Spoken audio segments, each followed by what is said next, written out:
Have you ever wondered what it feels like to leave everything behind just because of a single voice in the silence? Imagine it for a moment. A quiet night, stars scattered across the sky, the world around you asleep, and in that stillness, something stirs deep inside your heart. A whisper, a call, one you cannot explain yet, one you cannot ignore. That is how the story of Abraham truly begins. An ordinary man in an ordinary city, suddenly asked to walk away from everything he has ever known. Long before his name became known across generations, Abraham lived in a land called Mesopotamia, in the bustling city of Ur. This was not just a small settlement, it was one of the greatest cities of its time. Towering temples rose like mountains of stone, and priests burned incense to gods made of clay and bronze. The people worshipped many deities, each one tied to the sun, the moon, the stars, or the rivers that gave them life. The air was filled with the sound of merchants trading, hammers striking metal, and prayers being chanted to idols who could neither see nor hear. Abraham's world was filled with noise, but in his heart there was a silence. Something within him longed for a truth greater than what he saw. While others bowed before lifeless statues, perhaps he often looked toward the heavens, wondering if a true creator existed beyond the sun and the moon. It was in that longing, in that quiet yearning, that a moment came which would change not only his life, but the course of history. Now pause for a moment. Think about your own life. Have you ever stood at a crossroads where you felt something urging you to step away from comfort, to move toward the unknown? Maybe it was a new place, a new relationship, or a new path that felt uncertain, even frightening. That feeling of stepping out without knowing what lies ahead, that is where Abraham's journey begins. His story is not just ancient history. It is the story of every person who has ever been asked to leave the familiar behind in search of something higher. The city of Ur was a place of wealth and progress. Streets were lined with baked brick, and water flowed through canals that carried life into the heart of the land. People dressed in fine woven garments, markets overflowed with goods from distant lands, and the grand temple to the moon god Nana stood as a symbol of power. Yet even in such abundance, the human soul remained thirsty. Idols could not quench that thirst. Rituals could not fill that emptiness. And for Abraham, perhaps the silence in his heart grew louder than the noise of the city around him. Picture him sitting outside his home at night, Sarah beside him, the flicker of a small lamp between them, while the city hums in the distance. He gazes at the stars, countless and unending, and wonders if there is one true voice beyond them all. Then it happens, quietly, without thunder or trumpet, a voice enters the stillness. A voice not from idols, not from the temples of men, but from the living God himself. A call so simple, yet so profound. Leave your country, your people, and your father's household, and go to the land I will show you. Can you feel the weight of those words? Imagine being told to walk away from the streets you grew up on, the friends you shared laughter with, the family that raised you. To leave behind the rhythm of your city, the warmth of your familiar walls, and step into a road where nothing is certain. This was not a small request. It was a breaking of everything human hearts cling to. Yet it was also a promise. The voice told him, "I will make you into a great nation, and I will bless you." Abraham was no different from us in his fears and doubts. The decision before him was not easy. He was 75 years old, not a young man ready to chase adventure. He had a wife who carried the burden of childlessness, a household with servants and herds, and memories that tied him to the soil of Ur. To leave it all was unthinkable, and yet he listened. Perhaps that is why his story reaches us even today, because he shows us that faith is not about having every answer, but about trusting the one who speaks, even when the road ahead is hidden. His step into the unknown mirrors every choice we make when we walk into uncertainty, guided not by sight but by trust.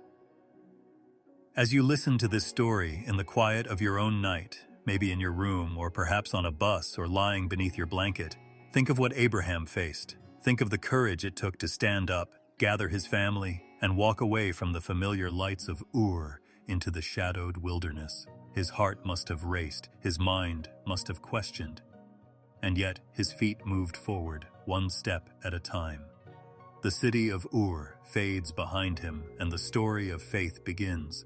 The dust rises from the road, the stars watch silently above, and Abraham carries within him the seed of a promise that would one day shape the world. The story is only just beginning, but even now, in this gentle night, we can feel the first stirrings of destiny. Before we continue further into Abraham's journey, I want to pause with you for a moment. If you are finding peace in this story, and if these timeless words help you rest, then let's stay connected. Subscribe to the channel for more timeless Bible stories. And tell me, where are you listening from tonight? Which city and at what time? Write your name and your city in the comments below. It is always beautiful to see how far and wide these stories travel and how they connect hearts across the world. And if you wish to go deeper to read for yourself, the complete Bible with all 88 books and the Book of Enoch in English is available through the link in the description. Now let us rest in this moment. A man has heard a voice in the silence, and his life will never be the same. He had heard the voice, faint but unmistakable in its weight. It wasn't the sound of chants emanating from Ur's temples, or the echo of human reason.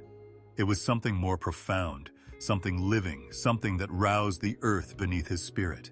Abraham's heart shook because he understood what it required of him. To leave meant more than just leaving his home. It meant tearing himself away from the ground where his ancestors' footprints had once been, from family laughter, and from the reassuring cadence of streets where each stone whispered a tale he had heard since he was a young boy. It was to forsake everything that was secure and put his faith in an unknowable promise. The days that followed must have been burdensome, the kind of burden that silently follows you. The courtyards where his father had worked, the hearth where meals were shared, and the neighbors whose voices reverberated through the alleys were all there when he woke up in the morning. Nevertheless, everything appeared different because he was now reminded of what he was being asked to give up with every look. Sarah's gaze stayed fixed on him, looking for assurance in his face. She was also aware that a choice that would impact not only their lives, but also the lives of those around them, was still up in the air. How must it have felt to stand in front of his family and inform them that he would no longer be staying in Ur? To inform them that he would embark on an uncharted journey with his wife, servants, and herds? It was almost unthinkable to leave a culture where blood ties were essential to survival. Family provided identity, inheritance, and protection. To give it up would be to enter an unprotected wilderness and a future with no guarantees. His spirit must have been pressed by his father's voice, his brother's inquiries, and his nephew's doubtful gaze. Nevertheless, the call continued to ring inside of him. Although faith is frequently described as being unadulterated and unwavering, it rarely feels that way at first. It was a silent, shuddering faith for Abraham. He was unable to map his destination. He was unable to identify the promised land. He was unable to tell his family how he knew this was true. The voice and the stirring it caused inside him were all he had. It must have been a restless night. Maybe he went out from his house, looked up at the stars, and asked questions in hushed tones. Did he really hear God? Or was it just his desire, cloaked in words?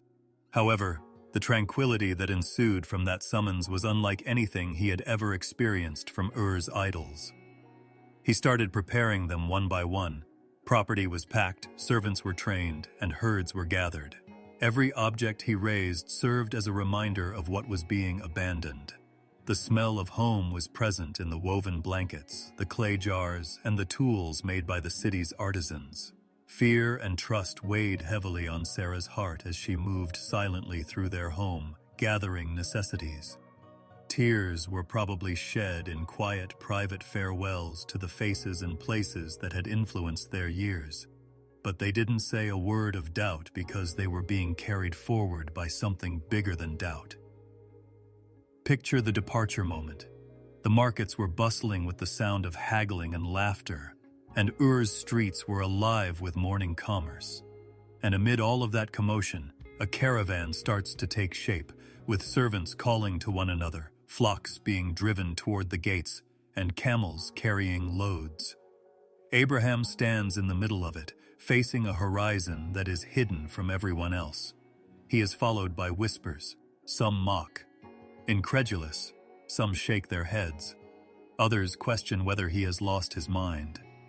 For Abraham, however, there is only the silent assurance that the visions he heard is more valuable than all of Ur's stones and treasures. The first steps outside the city walls must have been the most painful. Towers and temples towered behind him, and the moon god's magnificent ziggurat stood tall, serving as a reminder of everything he was leaving behind. The open land ahead was rich in some areas and barren in others, but it was never certain. Fear and freedom were carried by the winds of the desert. Every step away was a step toward trust, a trust that murmured like breath rather than roared like thunder. This is a common characteristic of quiet faith. It walks with the heart's trembling rather than erasing it. Abraham's faith was not a raging fire that instantly engulfed all fear. It was a tiny flame that was cautiously blown by the winds of uncertainty.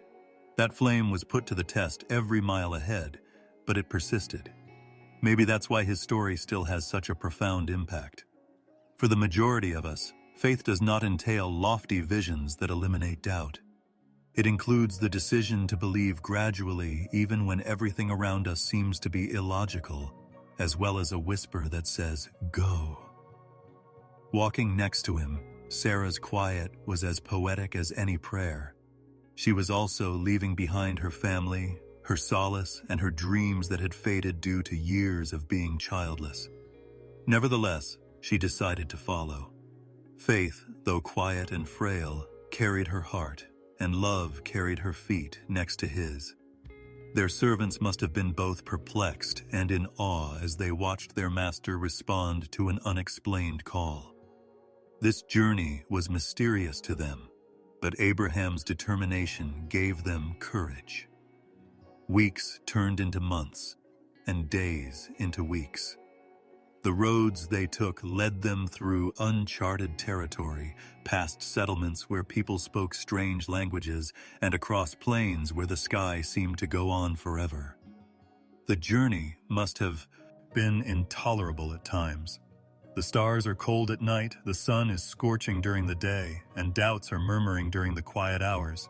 However, the voice always resurfaced somewhere in that quiet, sometimes felt in the soul but not always audible to the ear. It was still the same.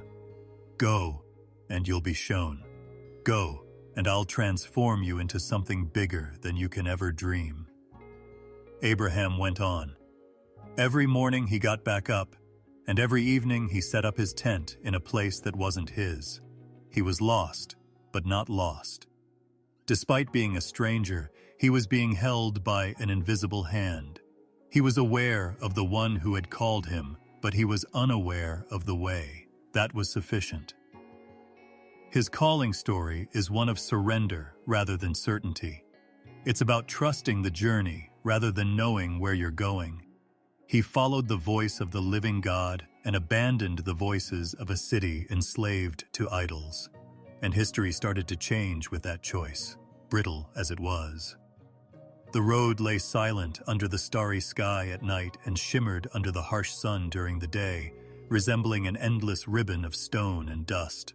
The soaring walls of Ur behind them had long since vanished from memory, their clamor supplanted by the low bleating of restless flocks and the lonesome cries of night creatures. Though his heart was frequently weighed down by both courage and doubt, Abraham led his caravan forward with a steady figure. The world he knew had vanished into the distance, leaving only the vast, uncharted territory in front of them, which was both frightening and full of promise. The winds of the desert pulled Sarah's veil as she walked close to him.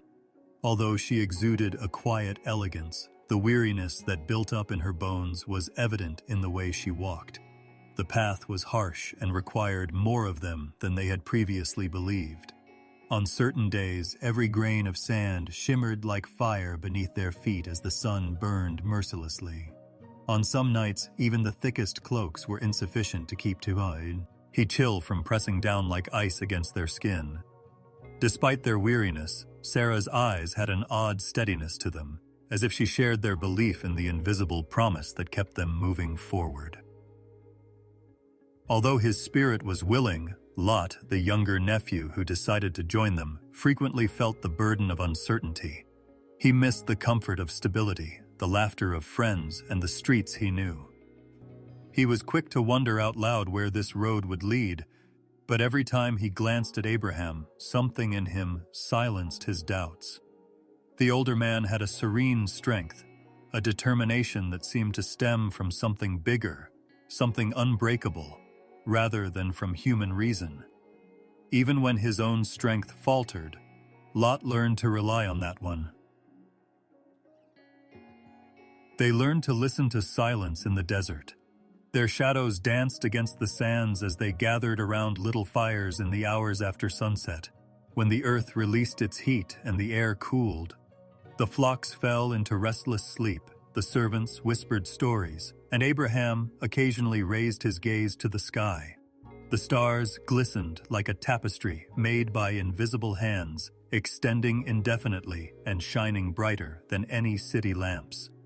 Every night, their radiance brought back memories of the voice he had heard, the voice that had instructed him to go, to venture into the unknown. Maybe these very stars, innumerable and unquantifiable, were supposed to be a sign, a glimpse of something promised but not yet revealed, he thought. Nighttime travel has its own unique beauty.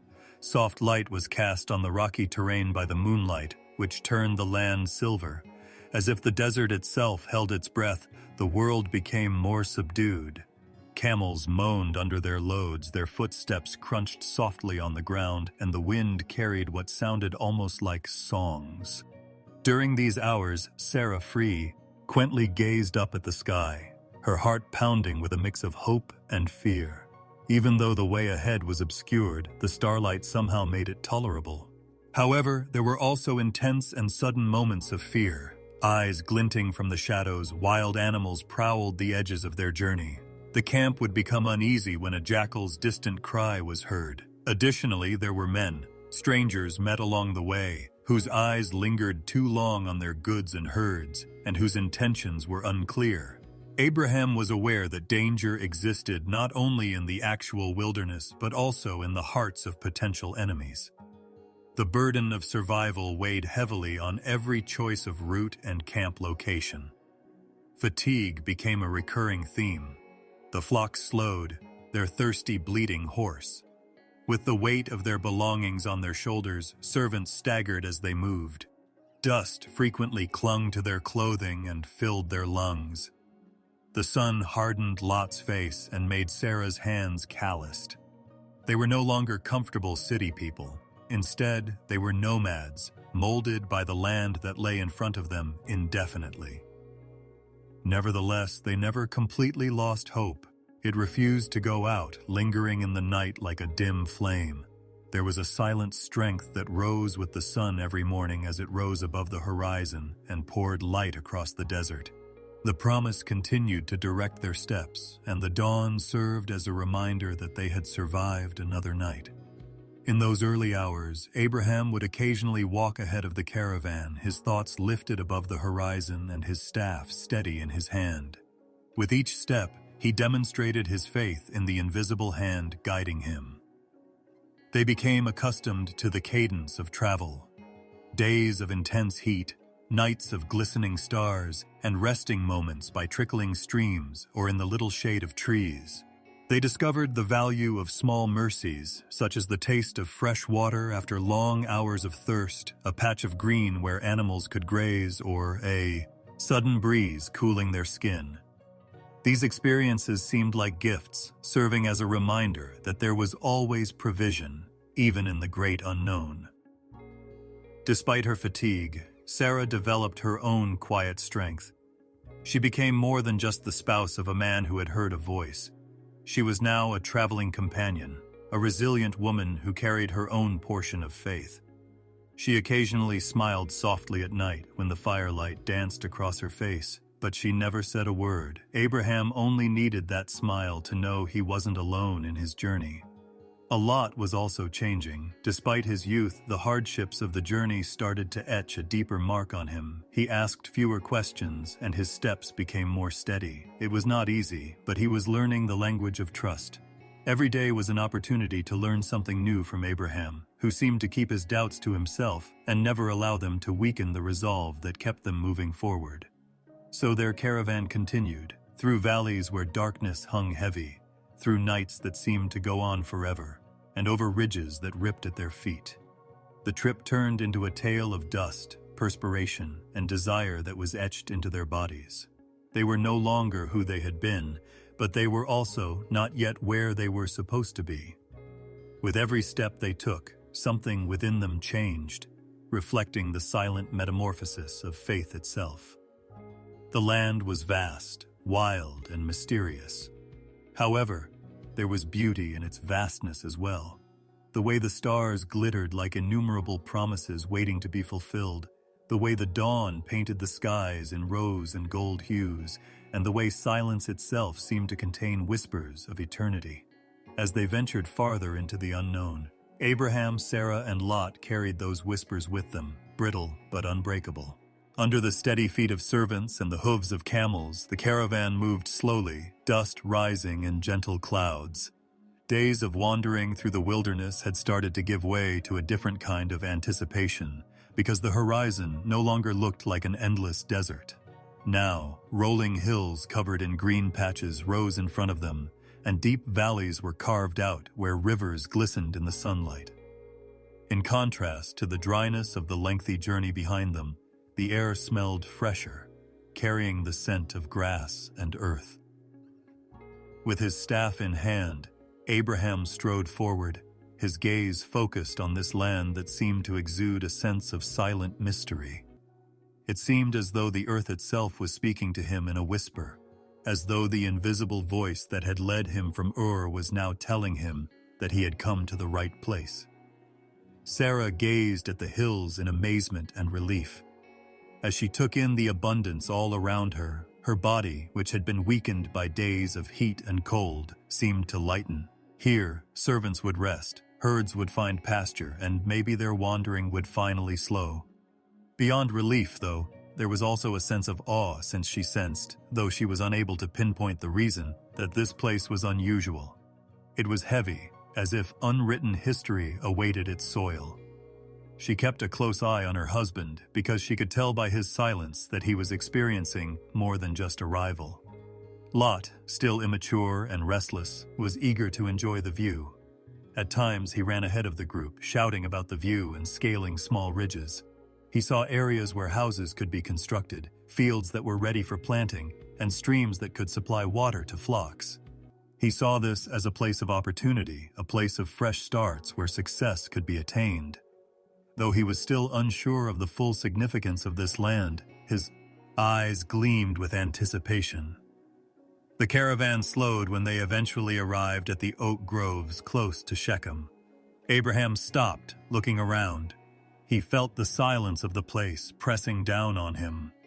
It was holy ground, designated by the will of the one who had called him, not just a place for survival or fertile land. Here, the invisible voice spoke once more, not with thunder, but with a quiet confidence that became ingrained in his heart. "I will give this land to your descendants." The words were not meant for everyone to hear, but they resonated so clearly inside Abraham that he was unable to question them. The promise was made as though it were already true, even though he had no children or heir to carry his name. Abraham responded by doing what was instinctive for him. He collected rough and heavy stones and constructed an altar by hand. It was a modest monument of faith that rose from the ground out of devotion rather than for ornamentation. He knelt there and invoked the name of the Lord, giving thanks for direction, protection, and this assurance of an unknown future. The altar was more than just a collection of stones. It was a symbol of Abraham's faith and evidence that he accepted the words that were spoken to him, even though he could not see any evidence.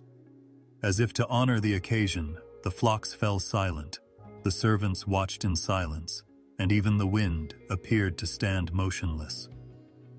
Sarah's heart was both moved and uneasy as she watched her husband pray.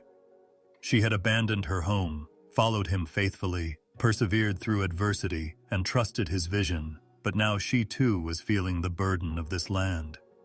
No man could fully comprehend the scope of the promise. After he was done, she felt the coldness of the altar's rough stones against her palm, as though she was trying to comprehend the enormity of the vow. She wondered inwardly how this was possible given that she was childless. How could infertility give rise to generations? However, she remained silent, keeping her inquiries to herself, believing that the voice that had guided Abraham somehow knew more than she could perceive. Lot stood apart and looked at the altar with wonder and curiosity. The moment did not spare him. He was more interested in the land's potential for grazing and wealth, but he was moved by Abraham's devotion. The stones conveyed a sense of permanence, a conviction that remained unshaken by uncertainty. In that instant, Lot felt insignificant, a part of a story he did not yet fully understand. The next few days were spent exploring. They pitched their tents wherever they could see hills and valleys as they traveled from one location to another. Abraham constructed altars everywhere he went. Each one served as a reminder and a proclamation that the land was bestowed by divine promise rather than human might. Dispersed throughout the landscape, these altars became silent witnesses that pointed to the faith of those who trusted rather than human strength. Rumors about the man who worshipped an invisible god would occasionally circulate as travelers passing through the area noticed the odd stone structures. The Canaanites, who worshipped their numerous gods and lived in fortified cities, looked at him curiously. They found it odd, almost comical, that a single god could claim the entire land for the descendants of a single man. Abraham, however, was unfazed. His altars and his silent faith spoke for themselves, and he made no effort to persuade them with words. There was a new calm in Canaan at night. Even though there were still countless stars in the sky, Abraham's perspective on them had changed. "To your descendants I will give this land," he recalled, and the meaning seemed to be multiplied by the stars. Every light in the sky seemed to be an endless and innumerable representation of the promise. There was often silence, but it wasn't a meaningless silence as he sat by the fire with Sarah sleeping next to him and Lot listening. It was full of wonder, hope, and the feeling that they were at the start of something much bigger than themselves. There were still difficulties. The land wasn't deserted. Strong tribes with their own ways, gods, and claims were among the others who lived here. Abraham's presence appeared minor, even brittle to an outsider. Despite having no army, city, or heir, a nomadic man with flocks and tents nevertheless walked as though he had a secret inheritance. The promise reminded him that what seemed impossible had already been spoken into reality, burning within him steadily like the altar flame. Sarah was still struggling silently with her thoughts. Although she admired the land's natural beauty, including its fertile plains and undulating hills, she had questions in her heart that she was afraid to voice. The promise of children seemed less and less likely as she grew older. Even so, she found herself holding on to that same hope, brittle as it felt, when she witnessed her husband bowing at the altars, his face lifted in trust. Even the servants started to notice a shift. Bound to Abraham's household, they had followed out of obligation, but the more they witnessed his unwavering devotion, the more they started to think that maybe there was a hand really guiding them. They felt they were a part of something bigger than survival, so they took greater care to tend to the flocks and protect the tents. For them, the land of Canaan therefore became more than just dirt and rock. With altars, prayers, and the reverberation of words too great for the mind to contain, it transformed into a canvas of promise. As they settled among hills and valleys, Abraham, Sarah, Lot, and their entire household carried those words with them. They walked not as conquerors as stewards of an unseen vision, waiting for the day when the unseen voice would carry out what had been spoken. Canaan's verdant hills had promised plenty, but the rains did not come, and the land became arid under the scorching sun. The pastures that had appeared so vibrant when they first arrived became brittle and deserted, and streams that had once trickled through the valleys dried up completely. Abraham frequently watched animals stumbling in search of food, their bones poking through their hides, while standing at the edge of his flocks. His people also grew tired, their voices muffled by silent fear, their faces drawn with hunger. Abraham had constructed his altars and invoked the one who had guided him, but there was no bread in the land of promise, which had swiftly turned into a place of famine. Egypt was whispered throughout the camp. It was a word full of danger and hope. Rain was not necessary for the Nile's constant waters. Its storerooms were still stocked with grain, protected by walls and spears, but accessible to anyone who stepped inside. However, Egypt was also a land of unknowable gods and kings, where people who saw others as merely pawns in their games held power, and foreigners were easily hated. They were taking a risk when they turned toward Egypt. However, remaining in Canaan meant dying. Abraham therefore took the decision. The flocks gathered, the tents were hit, and the tired caravan headed south. Eyes squinting against the unrelenting sun's glare, they traversed arid terrain as dust rose behind them. Sarah's silence spoke louder than words as she strolled beside Abraham. She had previously left home, comfort, and family, but now she had to deal with the fear of being abandoned by strangers. Her beauty had not diminished with age, and as they approached Egypt, Abraham felt a knot of dread tighten inside him as he noticed the looks that were frequently directed at her even by their own people. The fear turned into words as the borders drew closer. Abraham turned to Sarah and spoke in a low, almost hesitant voice, as though the request embarrassed him even as he made it. He acknowledged, "I am aware of the beauty you possess. The Egyptians might kill me to have you if they believe you to be my wife. Therefore pretend that you are my sister in order to spare my life for you." The request struck a deep chord with Sarah because she understood what it meant. To conceal their relationship, to act distant where intimacy existed, and to become vulnerable in ways that no wife would want to consider. However, she also recognized the weight of responsibility that weighed on her husband and saw the fear in his eyes, a fear that is rarely displayed. He carried more than just his own life. She agreed with a heavy heart, but her soul was troubled. The gates of Egypt arose in front of them, guarded and packed, with the scent of incense and spices blending with the perspiration of countless people. A modest line among the land's wealth, the caravan entered. Officials and soldiers scanned them, noting servants, flocks, and most importantly, Sarah. Whispers arose rapidly as her beauty was difficult to ignore. The word spread upward until Pharaoh himself heard it. Sarah was brought into the Pharaoh's home after being called into the royal presence. Abraham's chest was constricted with fear and shame as he watched helplessly. For her benefit, the Pharaoh lavished him with flocks, servants, and an abundance of donkeys and camels. Abraham's family became wealthy on the outside, but he was conflicted on the inside. Without Sarah by his side, the wealth was meaningless. He listened to the sounds of Egypt outside his tent every night, including the cries of markets and the laughter of feasts, but inside he was silent.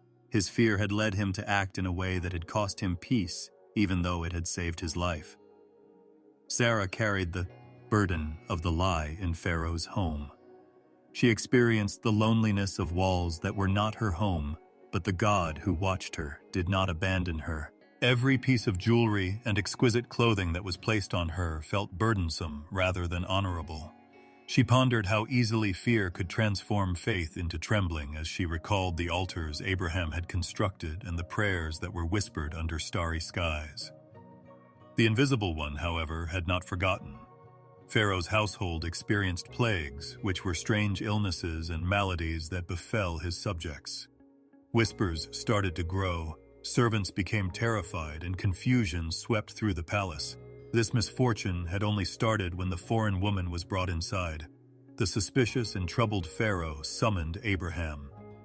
Beneath the anger in his voice was fear of the uncontrollable divine hand. "What have you done to me? Why didn't you tell me that she was your wife?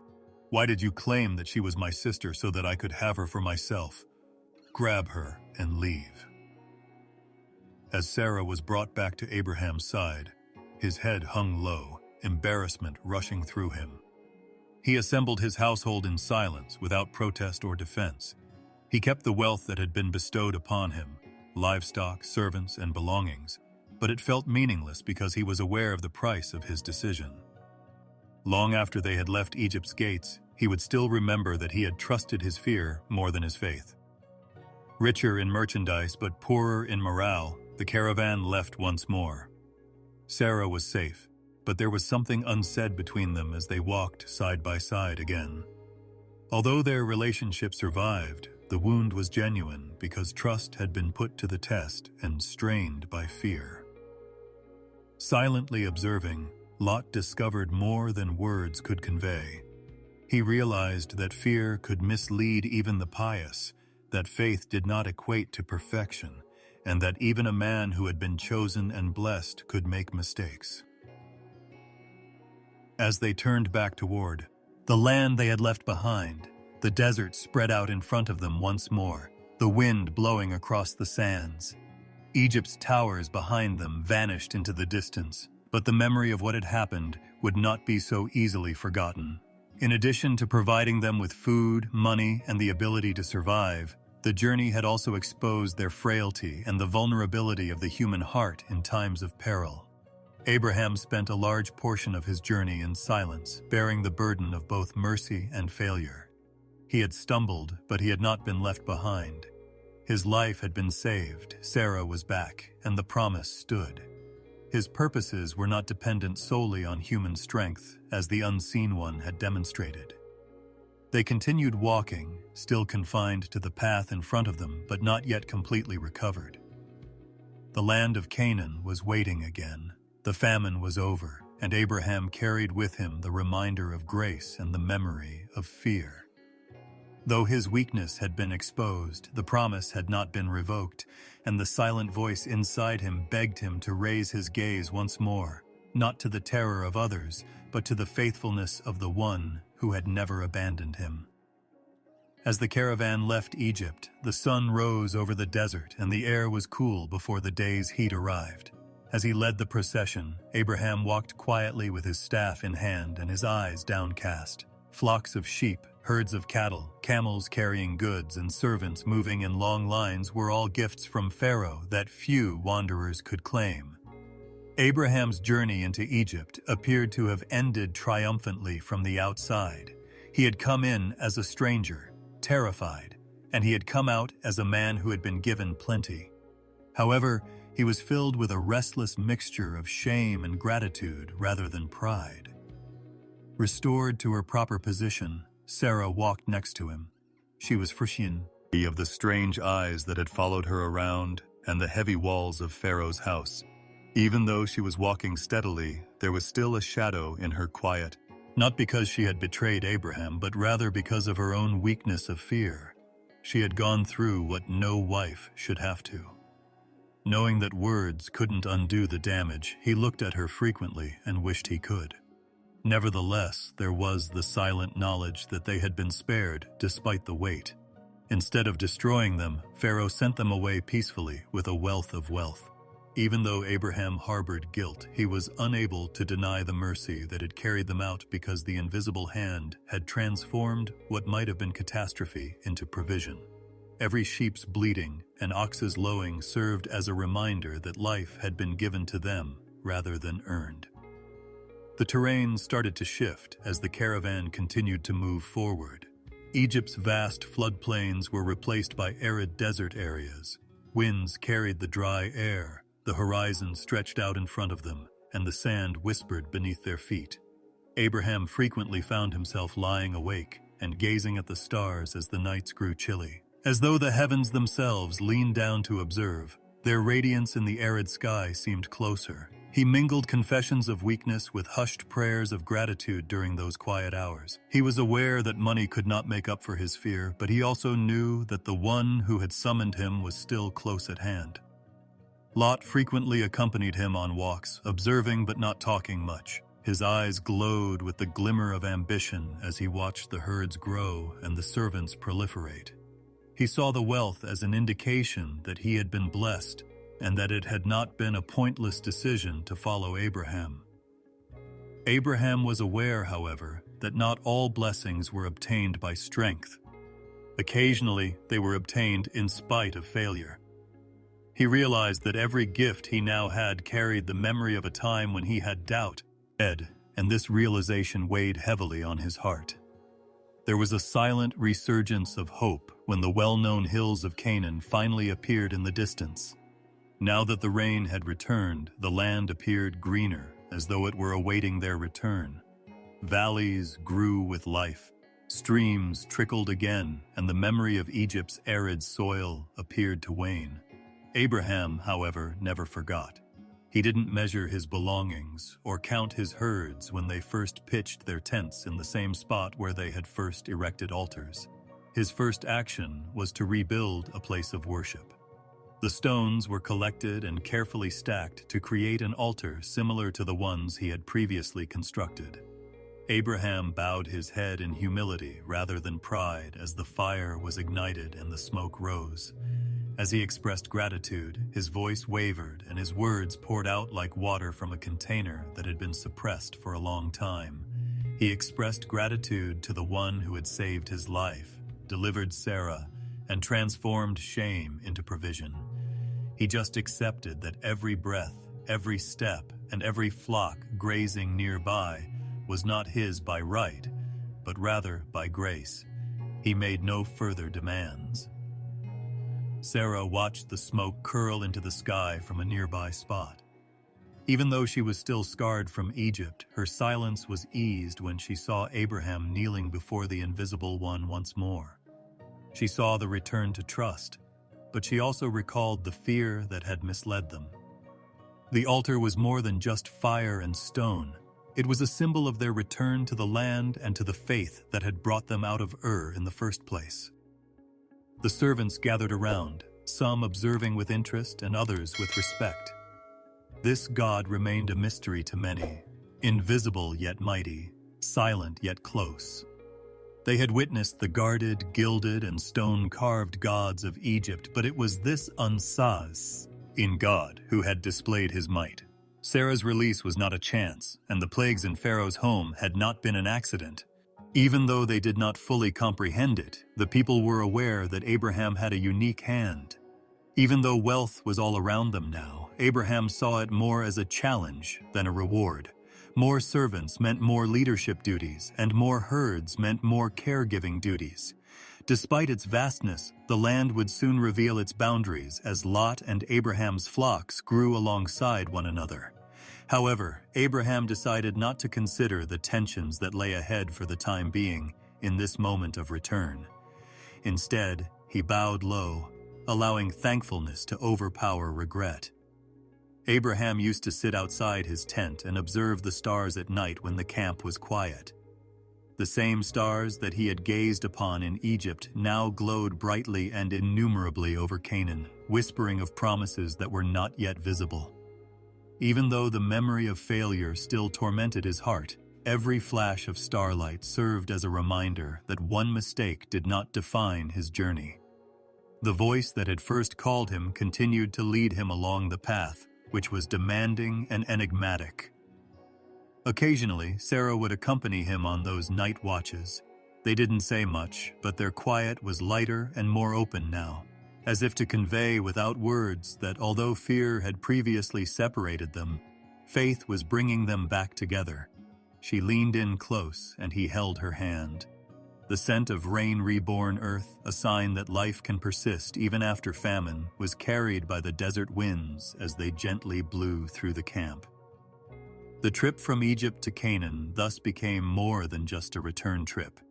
It served as a reminder that mercy can permeate even failure, a silent restoration of trust and a turning of the heart. Abraham was aware of his imperfections, but he also knew that he was not alone. Everyone could see his wealth, but the greatest blessing was invisible. The one who continued to walk beside him, guiding him step by step toward unfulfilled but unquestionable promises like the stars above. The herds stretched farther than the land. The sounds of innumerable flocks moving over the hills now filled the once peaceful, open, and free pastures. Goats scattered, oxen tugged at their tethers, camels stirred the dust, and sheep grazed. Abraham had been blessed abundantly after leaving Egypt, but blessings occasionally came with a price. Although abundant, Canaan's soil was finite. Soon, among the men who cared for the herds, rumors of tension started to circulate. It began with two shepherds arriving at the same well simultaneously, each claiming to have arrived first with his flock. On the pastures, some people complained at night that their animals had been pushed aside. One group claimed that negligent hands had contaminated their wells, while another claimed that the grass had been stripped bare before their sheep had eaten. Abraham initially chose to ignore it in the hopes that things would work themselves out. However, once pride has taken hold, silence does not breed peace. Soon the whispers turned into acrid words that bordered on rage. Younger and more ravenous, Lot's men frequently spoke with a feeling of entitlement.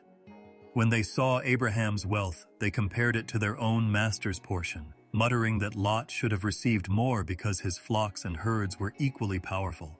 Such talk infuriated Abraham's men, who were seasoned and devoted. They refused to allow Lot's servants to disparage the person who had been called by God because they considered themselves to be his guardians. The arguments became too loud for the camp to ignore. Abraham would listen to the voices carried by the wind while strolling through the fields at night.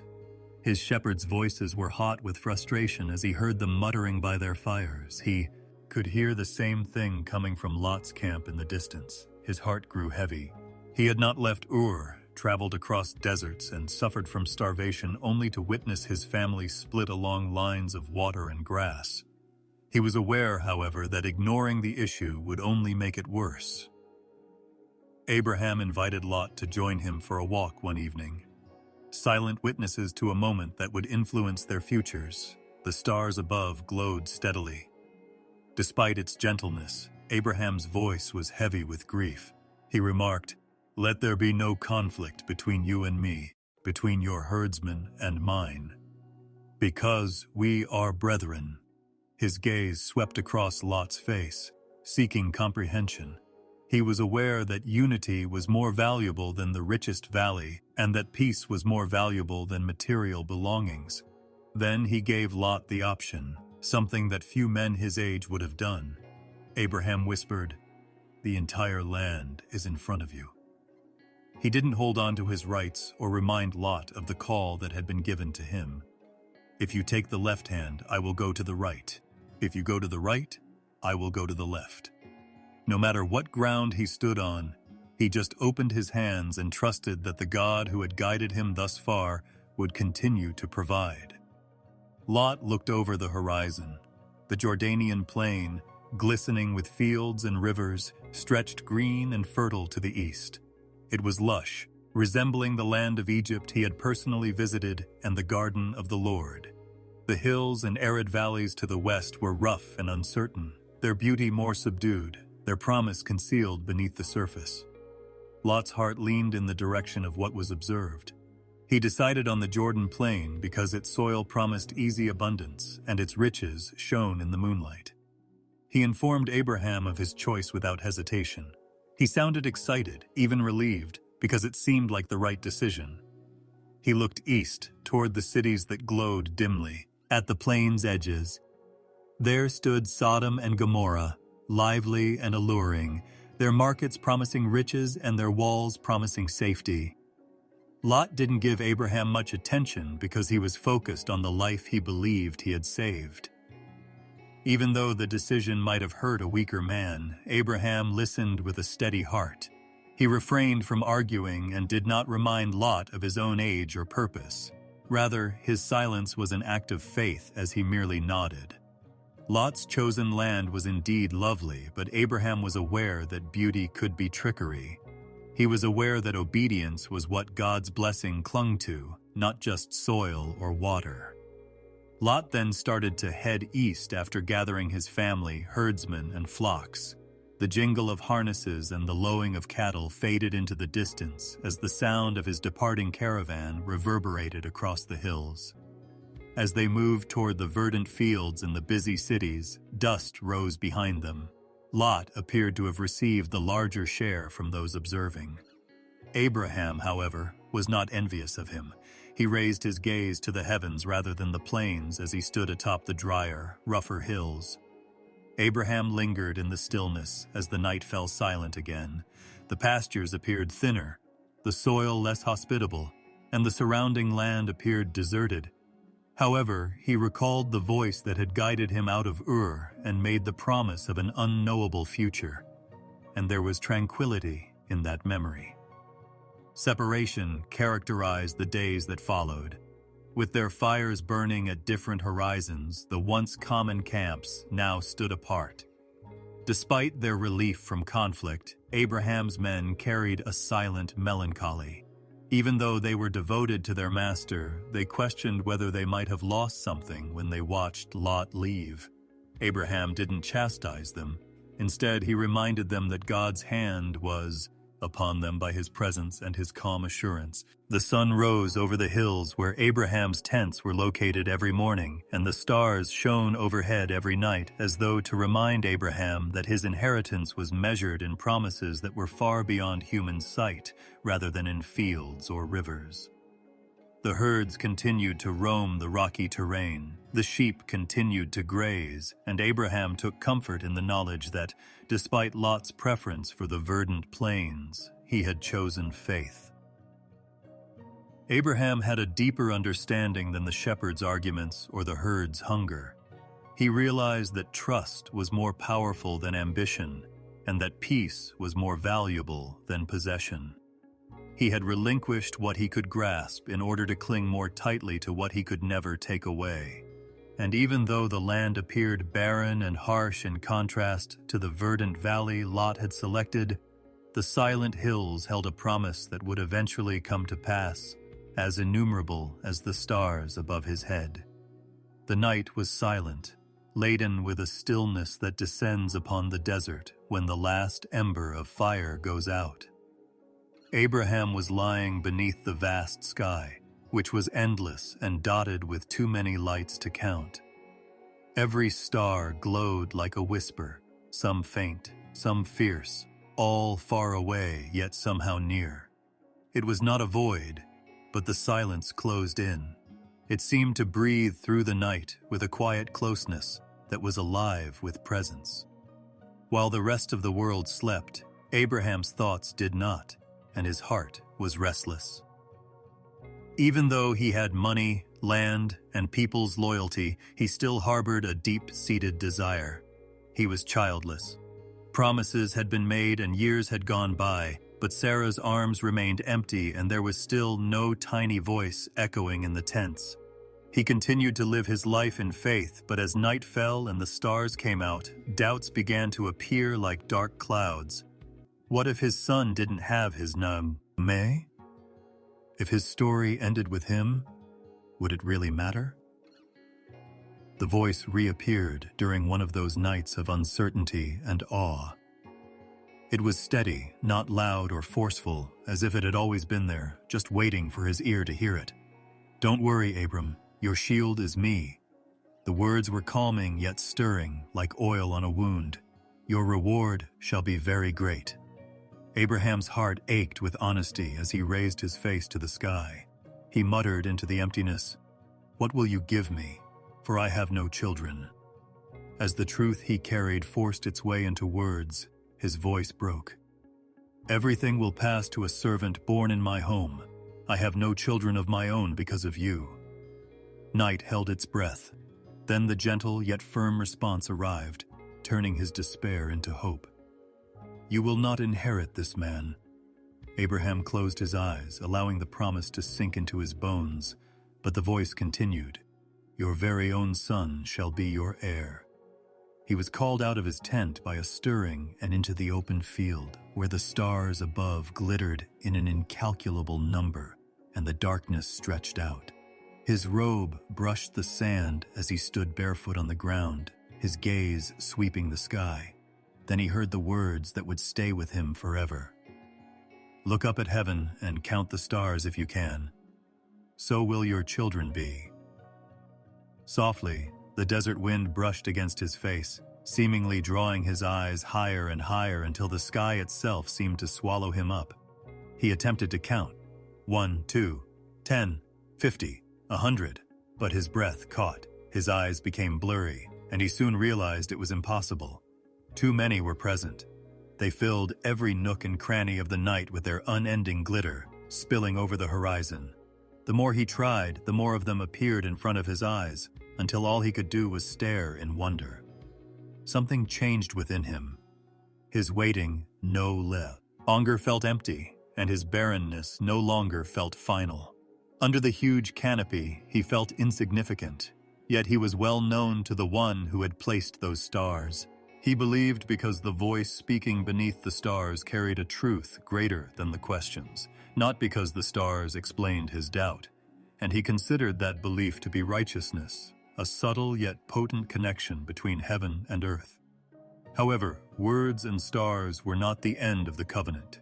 The age-old custom of using blood to seal vows had not yet been fulfilled. Abraham was told by the voice to bring a 3-year-old heifer, goat, and ram, as well as a pigeon and a dove. Abraham led the animals and prepared them as instructed, his hands steady. He divided them in half and placed each half across from the other, allowing the blood to seep into the ground. The ground darkened beneath him, and the smell of sacrifice filled the air. He waited all day, his body exhausted, the sun rising high and its heat pressing down. Predatory birds attacked the carcasses, but Abraham pushed them away because he did not want the holy sacrifice to be ruined. He fell into a deep, consuming sleep as evening approached, and with it came a dread that was thick and heavy, unlike any he had ever experienced. A shadow of future suffering emerged in the shadow of that vision. For 400 years, his descendants would be enslaved and suffering, strangers in a foreign land. Even so, there was a promise. Justice would be served to the oppressor nation, and they would emerge with great riches. The covenant was sealed as the sun set and night fell again. Between the fragments of the sacrifice, a flaming torch and a smoking firepot emerged. Abraham watched in wonder as God's presence passed through the blood-stained path. The bond was created even though no human hands or words were used. The vast and unimaginable land, spanning from the river of Egypt to the great Euphrates, was promised to his descendants. The stars were still above Abraham when he fully awoke, gleaming in their silent multitude. However, they no longer appeared far away. Now, every light seemed to be a glimmer of hope, a reminder that even though his tent was silent and Sarah was still childless, something invisible was already taking place. The stars, innumerable and unchanging, had always existed, but now they had purpose. They all seemed to be saying the same thing: "So shall your offspring be." He reclined on the ground, the dust cool under his skin, the vastness of the heavens pressing down. He breathed more slowly, and his heart was more at ease. His tent was still silent, and his arms were still empty, but faith had lifted the burden of waiting. The promise was sealed, etched into the very fabric of the night sky, and he no longer carried it alone. The picture of stars remained behind his eyelids as he closed them, glimmering indefinitely. He considered future generations, sons and daughters he would never meet, and nations that would not yet rise, all of which were concealed in the silence of time. He reflected on how little he was, just one man in a huge desert. But he was picked, remembered, and carried by a voice that filled the stillness. The night held him tenderly, its silence no longer a burden, but a friend. He finally fell asleep, and as he drifted, the stars above continued to burn, their light unaltered, their number immeasurable, silent defenders of a covenant established not by human strength, but by God's faithfulness. Abraham's world wasn't all quiet stars and tents. At times, the earth appeared to be groaning beneath the weight of restless monarchs, their armies advancing across plains and valleys in search of wealth, power, and obedience. Back then, 5 kings who ruled the Jordan Valley's fertile lands were opposed by 4 eastern kings who rose together and went to war. The valley's kings submitted to the eastern power for 12 years, but in the 13th year they rebelled. The clashing noise of war was the result of the tension that had been simmering in the political silence. Like a flood, the eastern armies tore through the landscape, destroying towns and cities and leaving behind ashes and rubble. Their strength was uncontested, and their might was feared. The 5 kings decided to fight them in the valley of Siddim, where tar pits were scattered across the landscape like black sores. Although the fight was intense, it was not fair. The eastern kings applied intense pressure, their numbers overwhelming them and their spears unyielding. The valley's kings fled in the midst of the chaos, leaving their people and cities to the mercy of conquerors as some fell into the pits and others scattered across the hills. Abraham's nephew Lot was carried away in that wave of defeat. It had once seemed prudent and full of promise for him to choose the fertile plains close to Sodom, but now it was a trap. The winners pillaged the cities, taking people, food, and wealth. As a result of kings' ambitions, Lot was captured and taken away with his belongings, becoming just another prisoner among many. Weary survivors who had escaped the sword carried the news slowly across deserts. Abraham received the sobering report from one of these fugitives. Abraham listened silently, the firelight casting shadows over his face. Lot was more than just a family member. He was a part of the journey and the familial ties that could not be severed by time or decision. Abraham maintained his faith despite Lot's decision to go his own way and choose the green plains, but he was still related by blood. Even though Abraham was a man of peace, he could not watch helplessly as his nephew's life was in chains. With determination, he gathered the 318 trained servants who were loyal and prepared, as well as the men who were born in his household. Despite not being an army by kingly standards, they were united by courage and trust, which were honed by the hards, hips of desert life.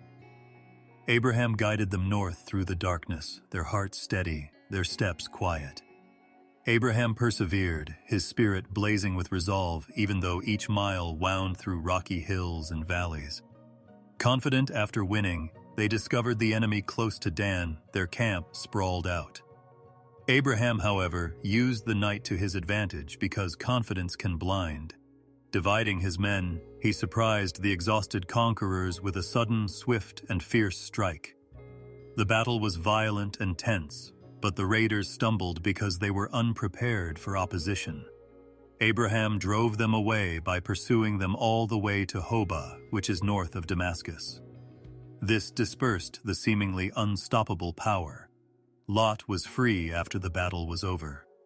The stolen lives were brought back to their homes, the goods were retrieved, and the prisoners were restored. For a brief time, Abraham had transformed from a shepherd and nomad to a warrior who stood up for justice and family. The return trip was sluggish but full of relief. Lot walked once more as a free man, his household and belongings returned, his life no longer in the hands of foreign rulers. Abraham did not, however, think with pride. He had taken action and won, but he was aware that the strength had not come from within. He sensed the same invisible force that had summoned him from Ur, the same voice that had assured him of an endless number of descendants beneath the stars that led him home. On the way back, close to the Shave Valley, also known as the King's Valley, an enigmatic figure emerged, entering the narrative like a shadow illuminated by light. Melchizedek was a priest of the Most High God and King of Salem. He did not arrive with threats or demands like the other rulers did. He brought simple but holy offerings of bread and wine. He exuded a serene authority and a holiness that was evide, and without a crown. With steady, resonant words that seemed older than kingdoms, Melchizedek raised his hands and bestowed blessings on Abraham, saying, "Blessed be Abram by God Most High, creator of heaven and earth." The blessing, which was a reminder that Abraham's victory was based on faith in the one who ruled all nations rather than strength or numbers, was like dew on dry ground. And blessed be God Most High, who has delivered your enemies into your hand. Abraham gave him a tenth of everything in return, a share of the loot as a token of appreciation and recognition. The priest of the Most High received honor rather than tribute, demonstrating humility and acknowledging that God is the rightful owner of all triumphs. It was a fleeting moment that reverberated through time, a shadowy glimpse of a priesthood bound not by blood or law, but by something timeless and unalterable. Abraham's heart held firm when the king of Sodom came to try to negotiate the return of his people. Abraham turned down the king's offer of riches. No man could claim to have made him wealthy, in his opinion. Promise, not human gifts, characterized his journey. He gave back what had been taken, keeping only the portion that belonged to his allies and what his men had eaten. He was not seduced by the wealth of kings because he looked for treasure in faith rather than loot. The world was once again enveloped in silence as the desert night returned. Abraham slept, exhausted but unfazed, his family reassembling in harmony. He could still remember the battle, the clash of swords, the cries of the prisoners, the unexpected victory. But most of all, Melchizedek's blessing shone in his heart like a lamp. He felt as though heaven itself had bent down to remind him that the hand leading him was stronger than kings or armies' might. He continued to be a shepherd, a nomad, but now a rescuer, a man whose life was interwoven, then with promises greater than himself. Even though the path ahead was still unknown, he knew he was not alone when his gaze returned to the stars, those silent witnesses of covenant. Abraham sat by himself in the shade of his tent as the night grew quiet. Lot was safe again. The kings had gone their way, and the battle was over. But questions as deep as the desert sky continued to churn in his heart. Abraham had been promised land, descendants, and a future etched in faith by God, but the years were growing long, and he had no children. When he thought about it, his hands occasionally shook, not just from age, but also from the strain of waiting. When the Lord's voice returned, it was gentle rather than stern, as though the sky itself bowed down to console him. "Do not be alarmed, Abram." The word struck a deep chord, but the pain inside of him would not go away. "I am your shield, your very great reward." Abraham spoke into the night with a boldness that came from longing. "O Lord God, what will you give me, seeing I go childless, and the heir of my house is Eliezer of Damascus?" It was a cry from a heart tired of hope postponed, not defiance. The response was unwavering, firm, and as unambiguous as starlight. "This man will not be your heir. Your heir will be a son born of your own flesh." God then pulled Abraham out into the darkness. The vast expanse of the sky was dotted with innumerable lights. The stars, each radiant and ancient, shone like strewn jewels on an endless canvas.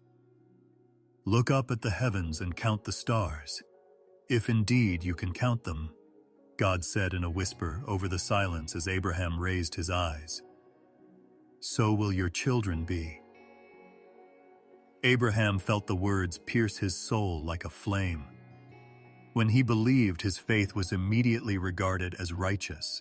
His faith was based on trust in the invisible, on the belief that the God who had brought him this far would keep all of his promises, not on what he could see.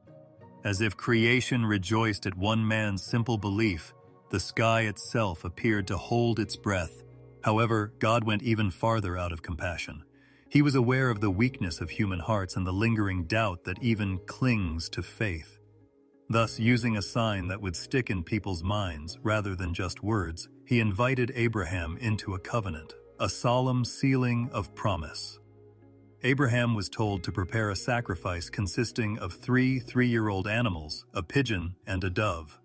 Following orders, he produced a ram, a goat, and a heifer. He cut them in half with steady hands, placing each piece on the other side, the space between them opening up like a bloody, silent corridor. He placed the birds whole rather than cutting them. With life given up, the ground was transformed into an altar, awaiting the arrival of the one who had summoned him. The land was covered in long shadows as the sun started to set.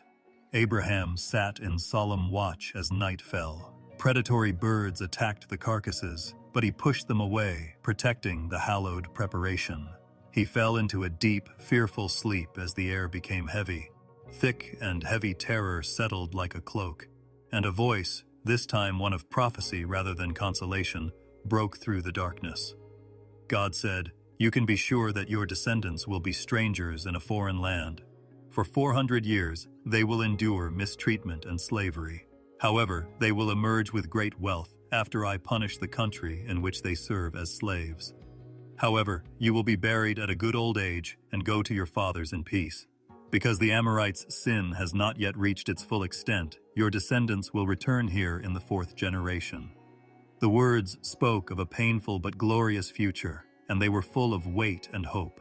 Abraham witnessed both blessings and the price of fate, as well as promise and hardship. His children's children would endure fire, but they would emerge free, their history marked by God's faithfulness. The darkness deepened, and then it came. There was a sight like no other when the sun had set, and the entire world was covered in shadow. Between the fragments of the sacrifice moved a flaming torch, bright and alive with flame, and a smoking firepot, heavy with smoke that curled upward like incense. They moved only by divine presence. No human hand carried them.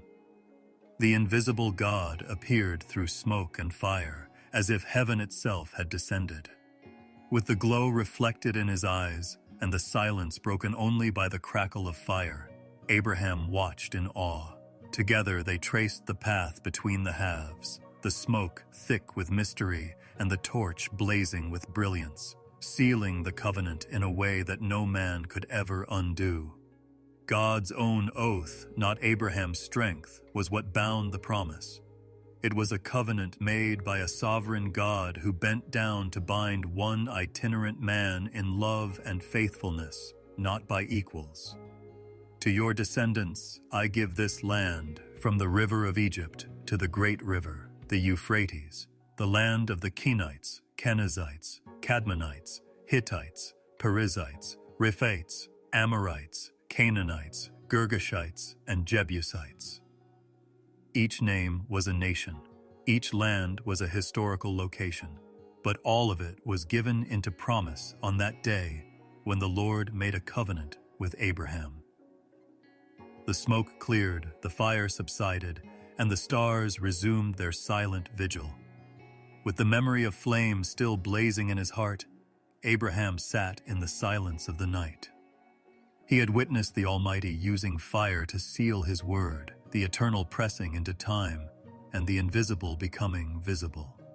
His doubts had been dispelled by presence rather than argument, by the unwavering conviction that the God who made the promise was the one who would carry it out. And so he stayed, a man without children yet promised nations, a nomad yet heir of lands unseen, a soul that had been called into covenant by divine mercy rather than his own merit. The desert was silent again, but this time it was silent with the promise and the confidence of a God who walks between the pieces, who lights the night with fire, who binds his word in flame. The years went by like a never-ending road, and Sarah's sense of emptiness grew stronger with every season. Her life was safe in the blessings that had followed them since leaving Egypt.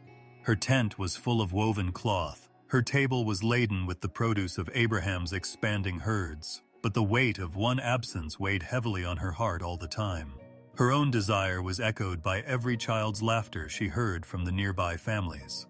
Although her husband's covenant with God had promised her a lot, her womb continued to be silent month after month, and the silence turned into a shadow that followed her everywhere.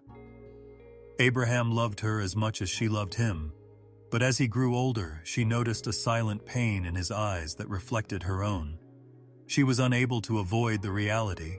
The man who had been told he would be the father of nations still had no child. He attempted to conceal it by consoling her when he believed her spirit had broken. It was not just her grief, it was also his, and she felt the stab of guilt pierce her heart. She relived God's words, the stars, and the promise during those sleepless nights, but the weight of emptiness weighed them down until even the recollection of smoke and fire seemed dim.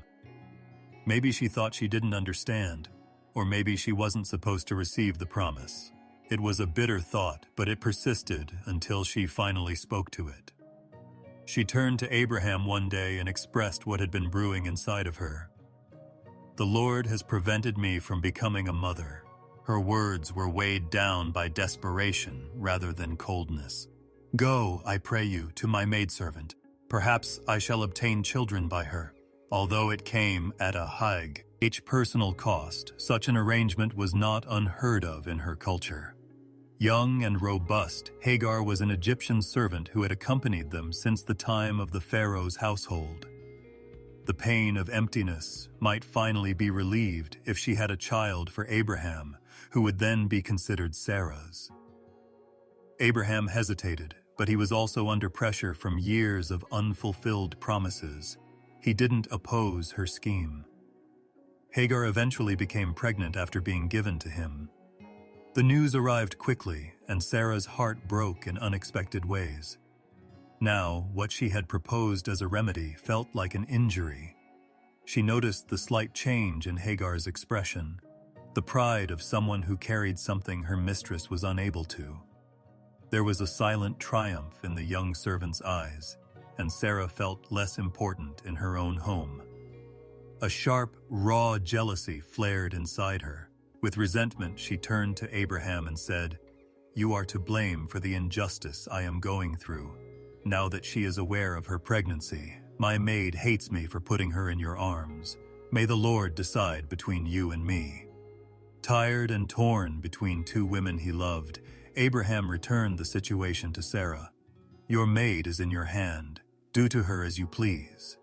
His words offered no consolation, only the opportunity to act out her rage. Hagar fled into the wilderness as a result of Sarah's severe treatment of her. Hagar wandered alone in the desert until a spring of water caused her strength to falter, her belly bearing the promise of life.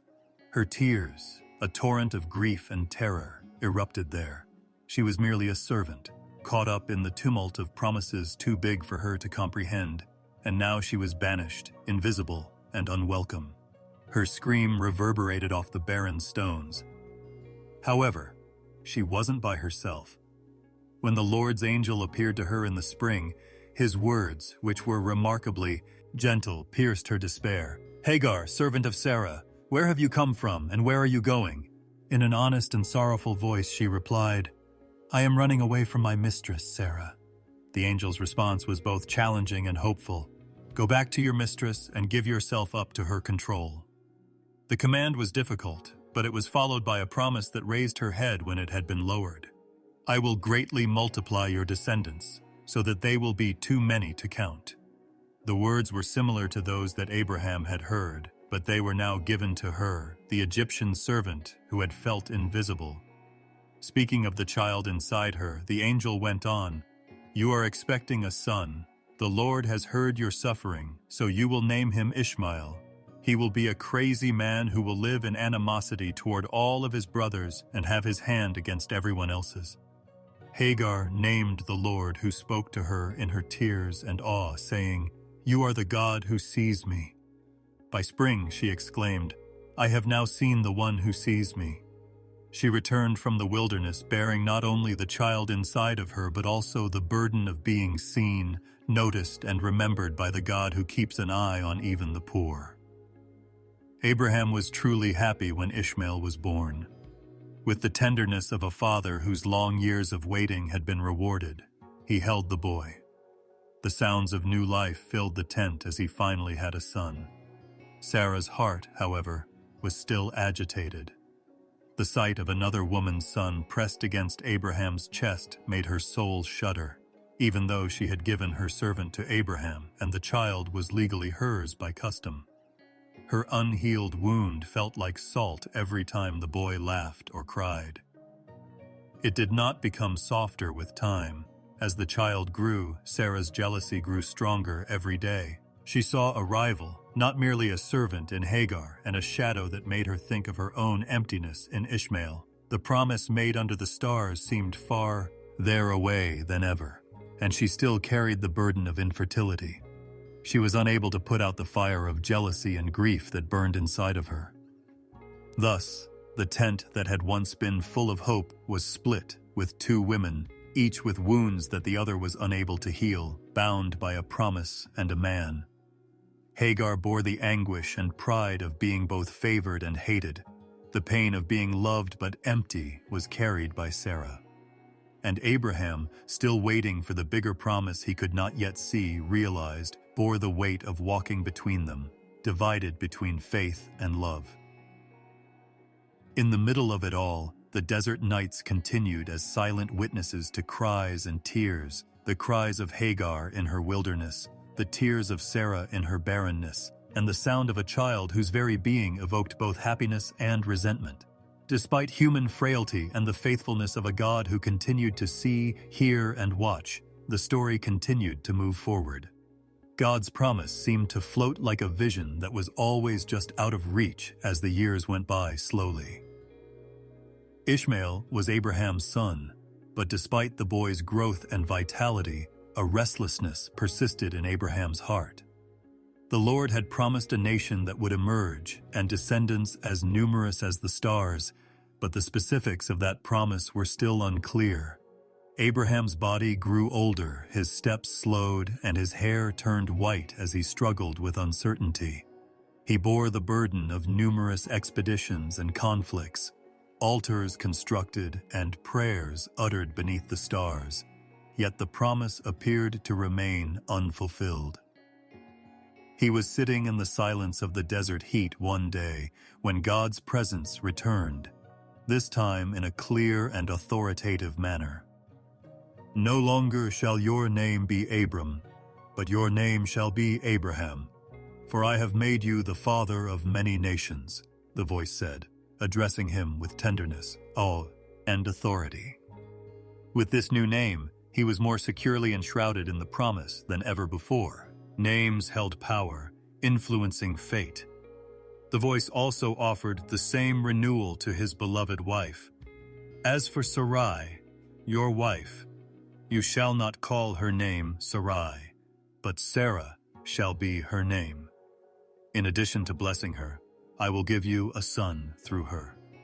Abraham pressed his face to the floor as the words whirled inside of him, laughing not in derision but in awe. Is that possible? Sarah herself was well past childbearing age, and he was getting close to a century.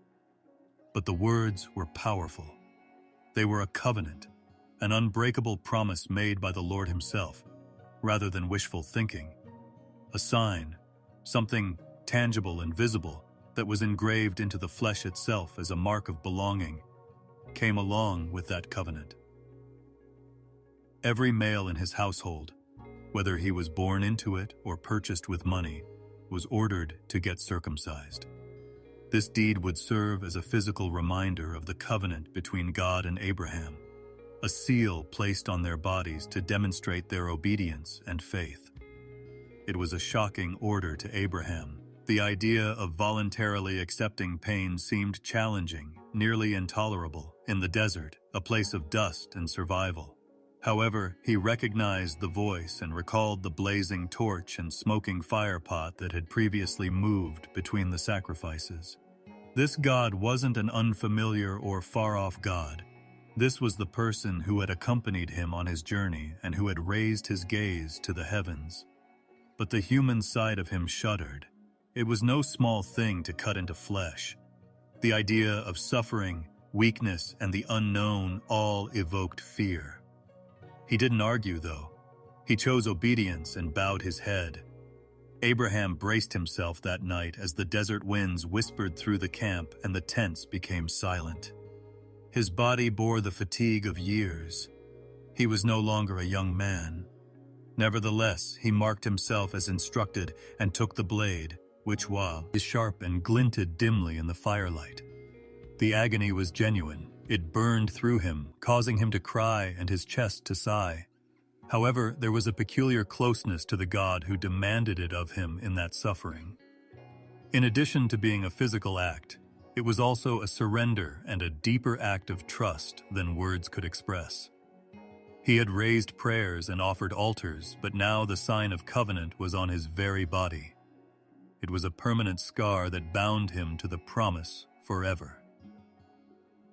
All of the men in Abraham's household were placed under the same authority. All were gathered and given the mark, including servants, herdsmen, people born into his tents, and people who had been bought. The cries of men and boys going through the same ordeal filled the camp, and in their common pain, there was a bond that bound them together under Abraham's God. This covenant was intended for everyone who lived in his home, a people unique from the surrounding nations, not just one man. Sarah kept a silent eye on everything. Although the fullness of it still seemed like a far-off dream, she had also been given a new name and a new destiny. She took care of her husband when he was weak because, despite his strong character, the wound left him weak and sluggish to recover. She secretly admired his obedience. Abraham had always been prepared to erect altars, raise his gaze to heaven, and obey the voice that guided him into uncharted territory. However, she had never witnessed such a level of surrender as this act, this chopping of flesh. Even as she battled her own unmet desire, she loved him more for it. The camp moved slowly during the long recuperation days as they awaited the return of strength. Abraham considered what it meant to carry such a sign during those silent hours. It was a secret, personal, and discreetly carried token that bound him throughout his life and could not be proudly displayed. It served as a reminder to him that God's promise was not merely impersonal, but rather profoundly personal, inscribed not only on the sky above, but also on his own skin. Neither he nor his sons, nor their sons after them, would ever forget it. Despite not being Sarah's child, Ishmael was also included in the covenant. He was tied into the promise at the age of 13 and went through the same suffering and marking. Abraham was proud and saddened as he watched his son grit his teeth during the ordeal. Abraham's heart adored Ishmael, his firstborn child. However, he could still feel the mystery, that the bigger promise was yet to come through an unborn son. The circumcision covenant evolved beyond a simple custom. It was a tale etched in stone, a reminder that faith was lived as well as spoken, sometimes at the expense of consolation, and other times in the shakiness of obedience. Abraham's scar served as a testament to his faith in the God who had guided him from Ur through famine, conflict, and both success and failure. The same stars that had once been regarded as a vision of future generations stretched out over them as the healing days went by. Abraham now had a scar that whispered of faith, obedience, and an unknown future, a mark that sealed the vision. The sun poured its golden weight on the Mamre plains as it hung high above them. With their branches drooping in the silence of midday, the massive oaks stood heavy and motionless. Weary from the heat, Abraham sat at the entrance to his tent with his eyes half closed, as though he were torn between sleep and wakefulness. Even though his body was still strong, his age was clearly visible due to the deep lines that the years had carved into his face. He was used to waiting, used to keeping God's promise close while the rest of the world was quiet. However, he sat up and shaded his eyes that day because of something stirring in the glistening air. Not far from his tent, 3 figures materialized out of nowhere, as though the desert had suddenly parted its hands to reveal them. Despite their masculine appearance, they exuded a sense of mystery and weight. Sensing something unusual, Abraham rushed to greet them. He bowed low to the ground in reverence, as one would before kings, despite his immense wealth and prestige. "My lord, if I have found favor in your eyes, do not pass your servant by," he begged, his voice quivering with urgency. "Bring some water, wash your feet, and take a nap beneath the tree. I'll bring you a piece of bread so you can refuel, and then you can continue." They accepted, and Abraham hurried back into the tent with the vigor of a young man. He ran to the herd and selected a tender calf, handing it to a servant to prepare quickly.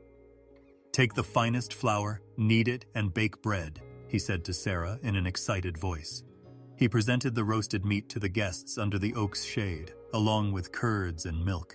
He stood close by, watching and waiting, paying attention like a servant at a feast, but these were guests like no other. One of them asked, "Where is Sarah, your wife?" as they were eating, glancing toward the tent. Abraham replied, "She is in the tent." Then, like thunder wrapped in silk, the words, "I will surely return to you about this time next year, and Sarah, your wife, shall have a son," rained down on the desert air. Sarah had been listening inside the tent. As she heard the words, her hands, which were occupied with kneading and shaping the bread, froze. A son. She was long past childbearing age. She, whose womb had been silent for decades as she longed. She, who had spent so many nights crying in private and pressing her tears into the ground. Resignation had hardened under the weight of disappointment, and now, after all these years, she heard. The impossible said as if it were true, Sarah chuckled. It was the laughter of disbelief rather than joy, of a heart too badly bruised to readily mend itself. Although it was silent and concealed by the tense folds, the sound of sour laughter could be heard. "Should I now enjoy myself after I'm exhausted and my husband is elderly?" Her voice was barely audible, but it shook with the pain of long-suppressed hope. However, as if her innermost thoughts were as transparent as the desert sky, the visitor spoke once more. Why did Sarah chuckle and ask, "Should I really have a child now that I'm older? Is there anything that the Lord cannot handle? Sarah will give birth to a son around this time next year, and I will get back to you at the scheduled time." Her heart was racing. Her hidden laughter was revealed, and she felt vulnerable. She stepped forward, her voice trembling, fear tightening her chest, and said, "I did not laugh."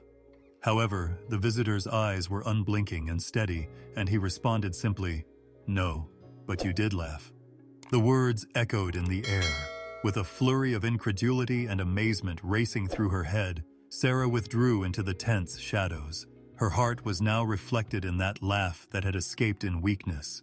The promise had seemed too much to handle, too late to believe, so she had laughed. However, something was stirred by that mild reprimand and those straightforward words. Is it possible? Could her long silent body come back to life? Would Sarah be able to have a child? Abraham, meanwhile, was amazed.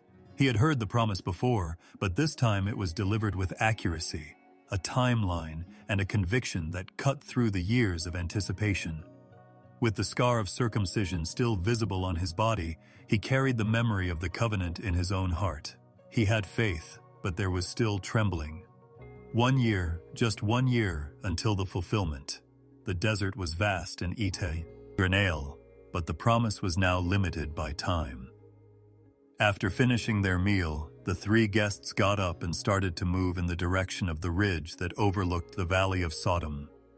Abraham went with them, his soul awakened, but his mind still agitated. He knew with all his heart that these were no ordinary men, maybe angels, or the Lord himself disguised as a human. They felt as though creation itself recognized them in the charged air surrounding them. However, Sarah stayed in the tent, touching the flour that was still strewn all over the table with shaking hands.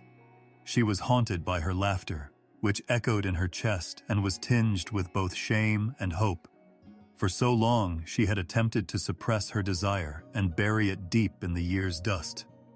But now, like a flame in the wind, the possibility of joy flitted inside her. Abraham glanced back at the tent as the guests passed by and noticed Sarah's shadow shifting inside. He reflected on her suffering, the silent tears she had shed, and the resentment that occasionally tempered her speech. Despite their difficult journey, he still had a deep and intense love for her, and now maybe the promise was finally looking in her direction too. The faint laughter that had once been born of disbelief rose with the desert winds. Sarah tried to shake it off, but it clung to her while she worked. A different kind of laughter, one that had not yet been born, was waiting beneath it, hidden in the crevices of her soul. A chuckle of delight, surprise, and rejuvenation. Once again, the camp found its rhythms, but nothing was the same. Sarah's heart shook at the prospect of hope, while Abraham's heart weighed down with the weight of divine promise. Witnesses to a moment that would change the course of history, the oaks of Mamre stood tall and silent. Sarah sat silently as the evening shadows swept across the plains, her eyes wide and agitated, her thoughts returning to the words she could not forget. Is nothing too difficult for the Lord? The guests who had arrived at Abraham's tent got up from where they had been sleeping under the Mamre oaks and looked down at the valley. The land of Sodom and Gomorrah was visible from the high ridge, extending against the desolate hills like a green basin. Even though the land was lush, there were rumors of corruption in the air, and the weight of evil seemed to rise from it like smoke. Abraham followed them, moving slowly as the mystery of their presence weighed heavily on his heart. By now he was aware that these were no typical tourists. Their silence carried a judgment too heavy for mortal lips, and their words carried the weight of heaven. The Lord spoke as they arrived at the ridge's edge, seemingly speaking directly to Abraham. Should I keep what I'm going to do a secret from Abraham? All nations on earth will be blessed through Abraham, who will undoubtedly grow into a great and powerful nation. The words sounded like a proclamation, but behind them was the sound of grief. For I have chosen him that he may command his children and his household to keep the way of the Lord by doing what is right and just. The outcry against Sodom and Gomorrah had grown so great that it was rising to heaven like a bitter incense. The weight of their violence, cruelty, and pride seemed to be causing the ground to groan. The Lord declared, I will descend to see if what they have done is as terrible as the cry that has come to me. Abraham stayed in front of the Lord while two of the figures turned and started to descend toward the valley. His heart thumped. He recalled his nephew Lot, who had set up camp close to Sodom in the fertile plains. He considered the lives of the city's men, women, and children. He pondered the mystery of God's ways, justice, and mercy. And even though fear was pressing hard against his chest, something inside of him forced him to speak. Will you carry the wicked and the righteous away? Abraham's voice was steady but trembling as he asked, what if the city is home to 50 virtuous people? For the sake of the 50 righteous, will you sweep it away and spare the location? You should not kill the righteous alongside the wicked, treating them equally. It's far from you. Shouldn't the earth's judge do what is right? As if creation itself had stopped to listen, the air hung silent for a moment. If I find 50 righteous in the city of Sodom, I will spare the entire place for their sake, the Lord replied in a voice like steady fire. Abraham briefly felt a wave of relief, but it was soon overshadowed by the realization of the city's corruption. Did 50 people continue to walk in the light? His heart faltered. His forehead was pressed to the ground as he bowed lower. "Even though I am nothing more than dust and ashes, I have the audacity to speak to the Lord now. But what if there are 5 fewer righteous than 50? Will you ruin the entire city because there aren't 5? The patient, unflinching response came again. "I won't destroy it if I find 45. Abraham's chest constricted. He was aware of Sodom's immorality and the way that violence and greed had proliferated like a plague. His voice was softer but more urgent as he pressed. "What if there are just 40 there?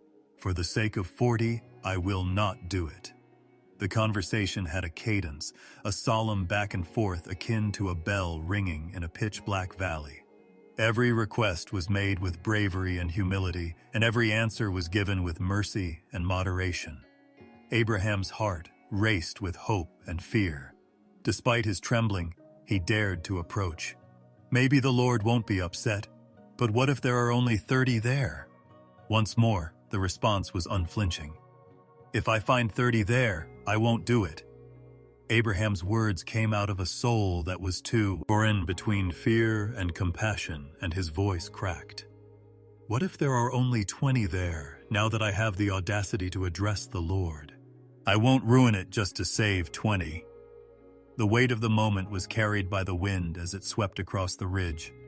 Abraham's face was near the floor as his body leaned low. He was aware of the frailty of his body and the dust from which he was formed, but he was unable to keep quiet. The image of his family rising before him made Lot's face burn in his mind. One last time he plucked up his courage. "Let me speak again, and may the Lord not be displeased. What if there are only 10? And the Lord answered, "For the sake of 10, I will not destroy it," in a firm, decisive voice that was full of justice and mercy. Abraham let out a shaky breath. The negotiations had come to a silent conclusion. There was nothing more he could do. Measure after measure, the Lord's mercy was made evident, and his patience was as long as the heavens. However, fear continued to weigh heavily on Abraham's heart. Would there even be 10 righteous? Abraham stood by himself on the ridge after the Lord left. With their shapes like shadows against the fading light, the 2 messengers descended toward Sodom. Abraham walked slowly as he turned back toward his camp, fear and compassion weighing him down. He had the audacity to stand between heaven and earth and beg for an uncountable number of lives for a city that had accepted immorality. The sky turned twilight as he walked, with stars penetrating the overhead canopy one by one. He recalled the evening when God had led him outside and instructed him to count the stars, promising him too many descendants to count. He pondered how mercy and judgment intertwined in the great mystery of God's ways as he considered that covenant and that unbreakable promise. The valley below seemed to be roiling with an invisible fire, but the earth beneath him was quiet. His heart twisted with compassion because he knew Lot and his family were inside those walls, oblivious to what was about to happen. Between the fear of judgment and the flimsy hope of mercy, Abraham raised his eyes to the sky and prayed silently.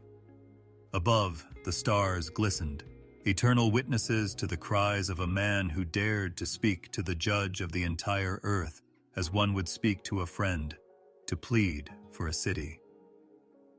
Silence had hung heavy in the night, a silence that felt like stone. The cities in the valley were shrouded in agitated darkness, their streets resonating with cries and laughter that bore no respect for heaven. It was evening when the 2 messengers arrived in Sodom, and Lot was sitting at the city gate, his eyes tired from all the chaos all around him. He asked them not to stay in the square and invited them into his home. Something inside of him seemed to sense the danger, even though he was blind to the horde of destruction that gathered above. Soon, the city's men surrounded his home, their voices rising with hunger and rage as they demanded the unimaginable. At the door, Lot shuddered and begged for peace, making concessions that showed how broken he was. However, the messengers took him back inside the house and blinded the men, leaving them to fumble in the streets like dark shadows.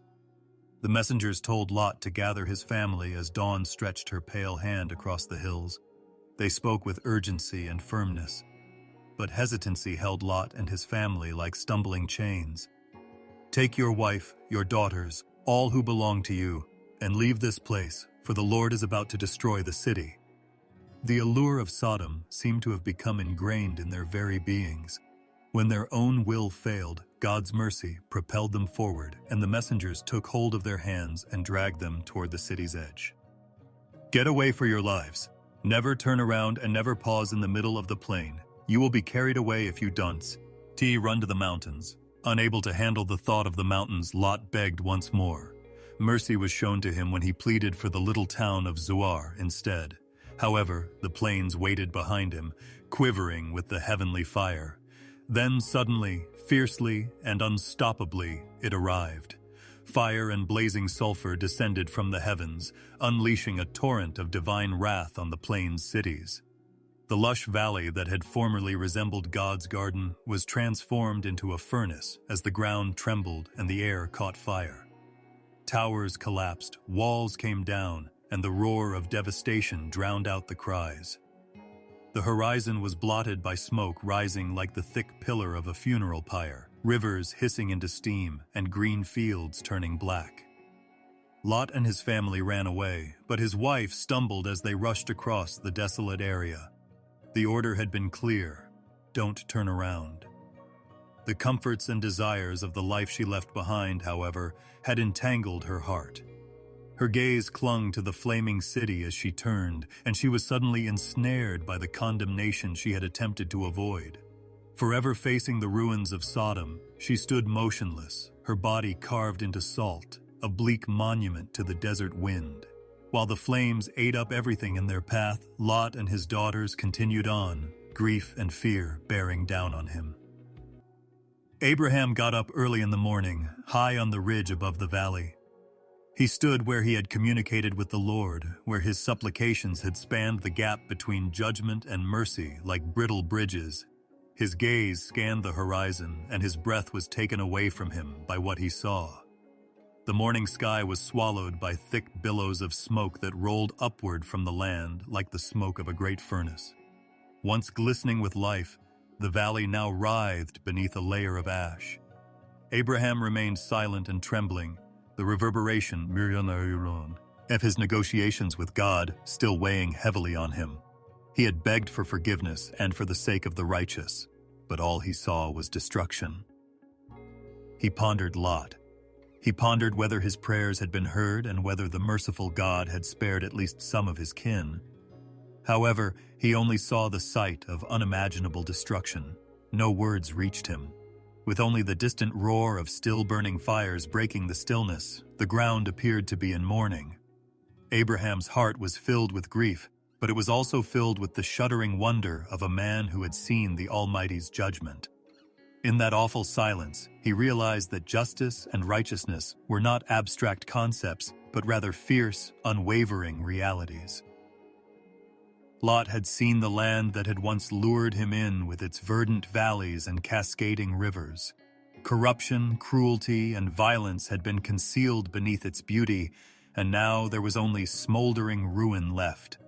Heaven had responded with fire to the cries of the oppressed, the forgotten, and the broken. Abraham looked at everything with sorrow rather than pride. Because even though he was safe and far away on the heights, the loss still weighed heavily on his soul. He recalled the Lord's voice saying, "I will not destroy it for the sake of 10. However, 10 had not existed. There was not even a sliver of righteousness to tie the city to mercy because the wickedness had spread so far. Abraham stood on the hillside, the scent of ash carried by the wind. He covered himself with his cloak, but nothing could protect him from the grief that grew inside his bones. The valley below, where the beauty of creation had been marred by judgment, had turned into a warning carved into the earth itself.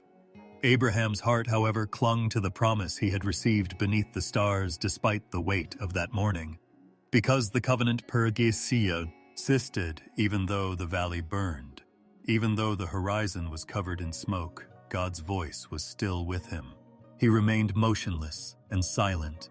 staring at the rising smoke until it became hazy in the daylight. The sky above witnessed, and the earth below smoldered. Abraham stood as someone who had seen the full extent of divine justice, and his heart shook, burdened with compassion and humbled. His journey was not yet complete, but the land was permanently scarred. Both the anguish of judgment and the unwavering promise of blessing, which extended beyond fire and ash, beyond the plains, and into the unfolding of a tale that was far from over, were within him during the silence of his watch. Once a hive of activity and laughter, the home now started to strain under an unavoidable tension. The promised child, Isaac, had matured into a boy with firm feet and a voice full of the innocence of a newborn. Abraham watched him with delight, and Sarah, who could hardly believe her arms actually held him, cherished him in awe. Every action, smile, and fit of laughter appeared to be a real-life demonstration of God's faithfulness. However, another son, Ishmael, the firstborn, the child of Hagar, the child conceived in a moment of human compromise, lived within the same walls, but his presence carried a different weight. Ishmael was older, a youth with the robust body of adolescence rather than a child. He possessed Abraham's gaze, the tinge of untamedness in his eyes, and the weight of being both an outsider and an heir. He had known for years that he was the son of promise, the one who would inherit his father's name. However, that changed when Isaac was born. He was now standing in the shadow of his younger brother, whereas before he had been the object of his father's hope. His spirit burned with something he could not always control, and his pride struggled with bewilderment.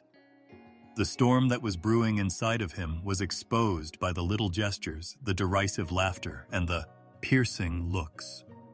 The tension became evident one day during the feast Abraham prepared to commemorate Isaac's weaning.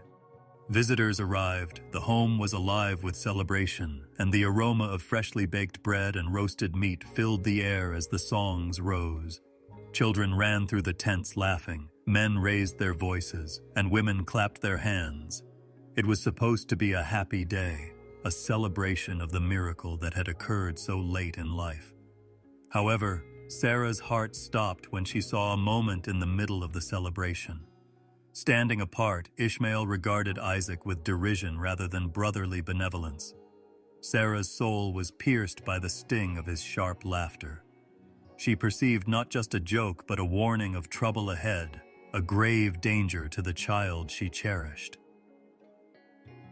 Anger and fear blazed through Sarah's heart.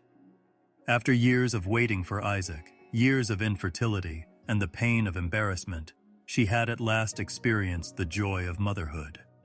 The idea that this child, her miracle, her laughter, her evidence of God's promise, would grow up in the shadow of competition and derision was too much for her to handle. She saw Ishmael's laughter as a reminder that another son had a claim to Abraham's inheritance, in addition to being cruel. Sarah turned to Abraham in desperation. Her words were shaky with the intense love of a mother and were full of passion. "Cast out this slave woman and her son," she insisted, "because this woman's son will not inherit alongside my son Isaac." Abraham felt the words pierce him like a knife. His son Ishmael was his biological son. He had cared for him as a child, mentored him, taught him, and regarded him with the pride of a father. It was unimaginable to send him away. It would have torn his heart in two. Despite his intense love for Isaac, Ishmael would always hold a special place in his heart. He struggled with his grief in the stillness of the night, caught between the connection he had with Ishmael and the cries of Sarah's heart. Although the camp was quiet, his soul was restless inside his tent. Uncertain and shaken by the weight of an apparently impossible choice, he prayed. Then he heard God's voice, clear and steady, piercing the stillness. "The boy and your servant shouldn't cause you any distress. Sarah, pay attention. Isaac will be the one to name your children." Abraham's grief was not lessened by these words, but they gave it a sense of direction. "And I will make a nation of the son of the slave woman also," because he is your offspring. Ishmael's life would not be forgotten or dismissed. He would be raised, blessed, and made into a great nation by God himself. Abraham continued to cry, but he found surrender in his suffering. Abraham got up early in the morning with a heavy heart.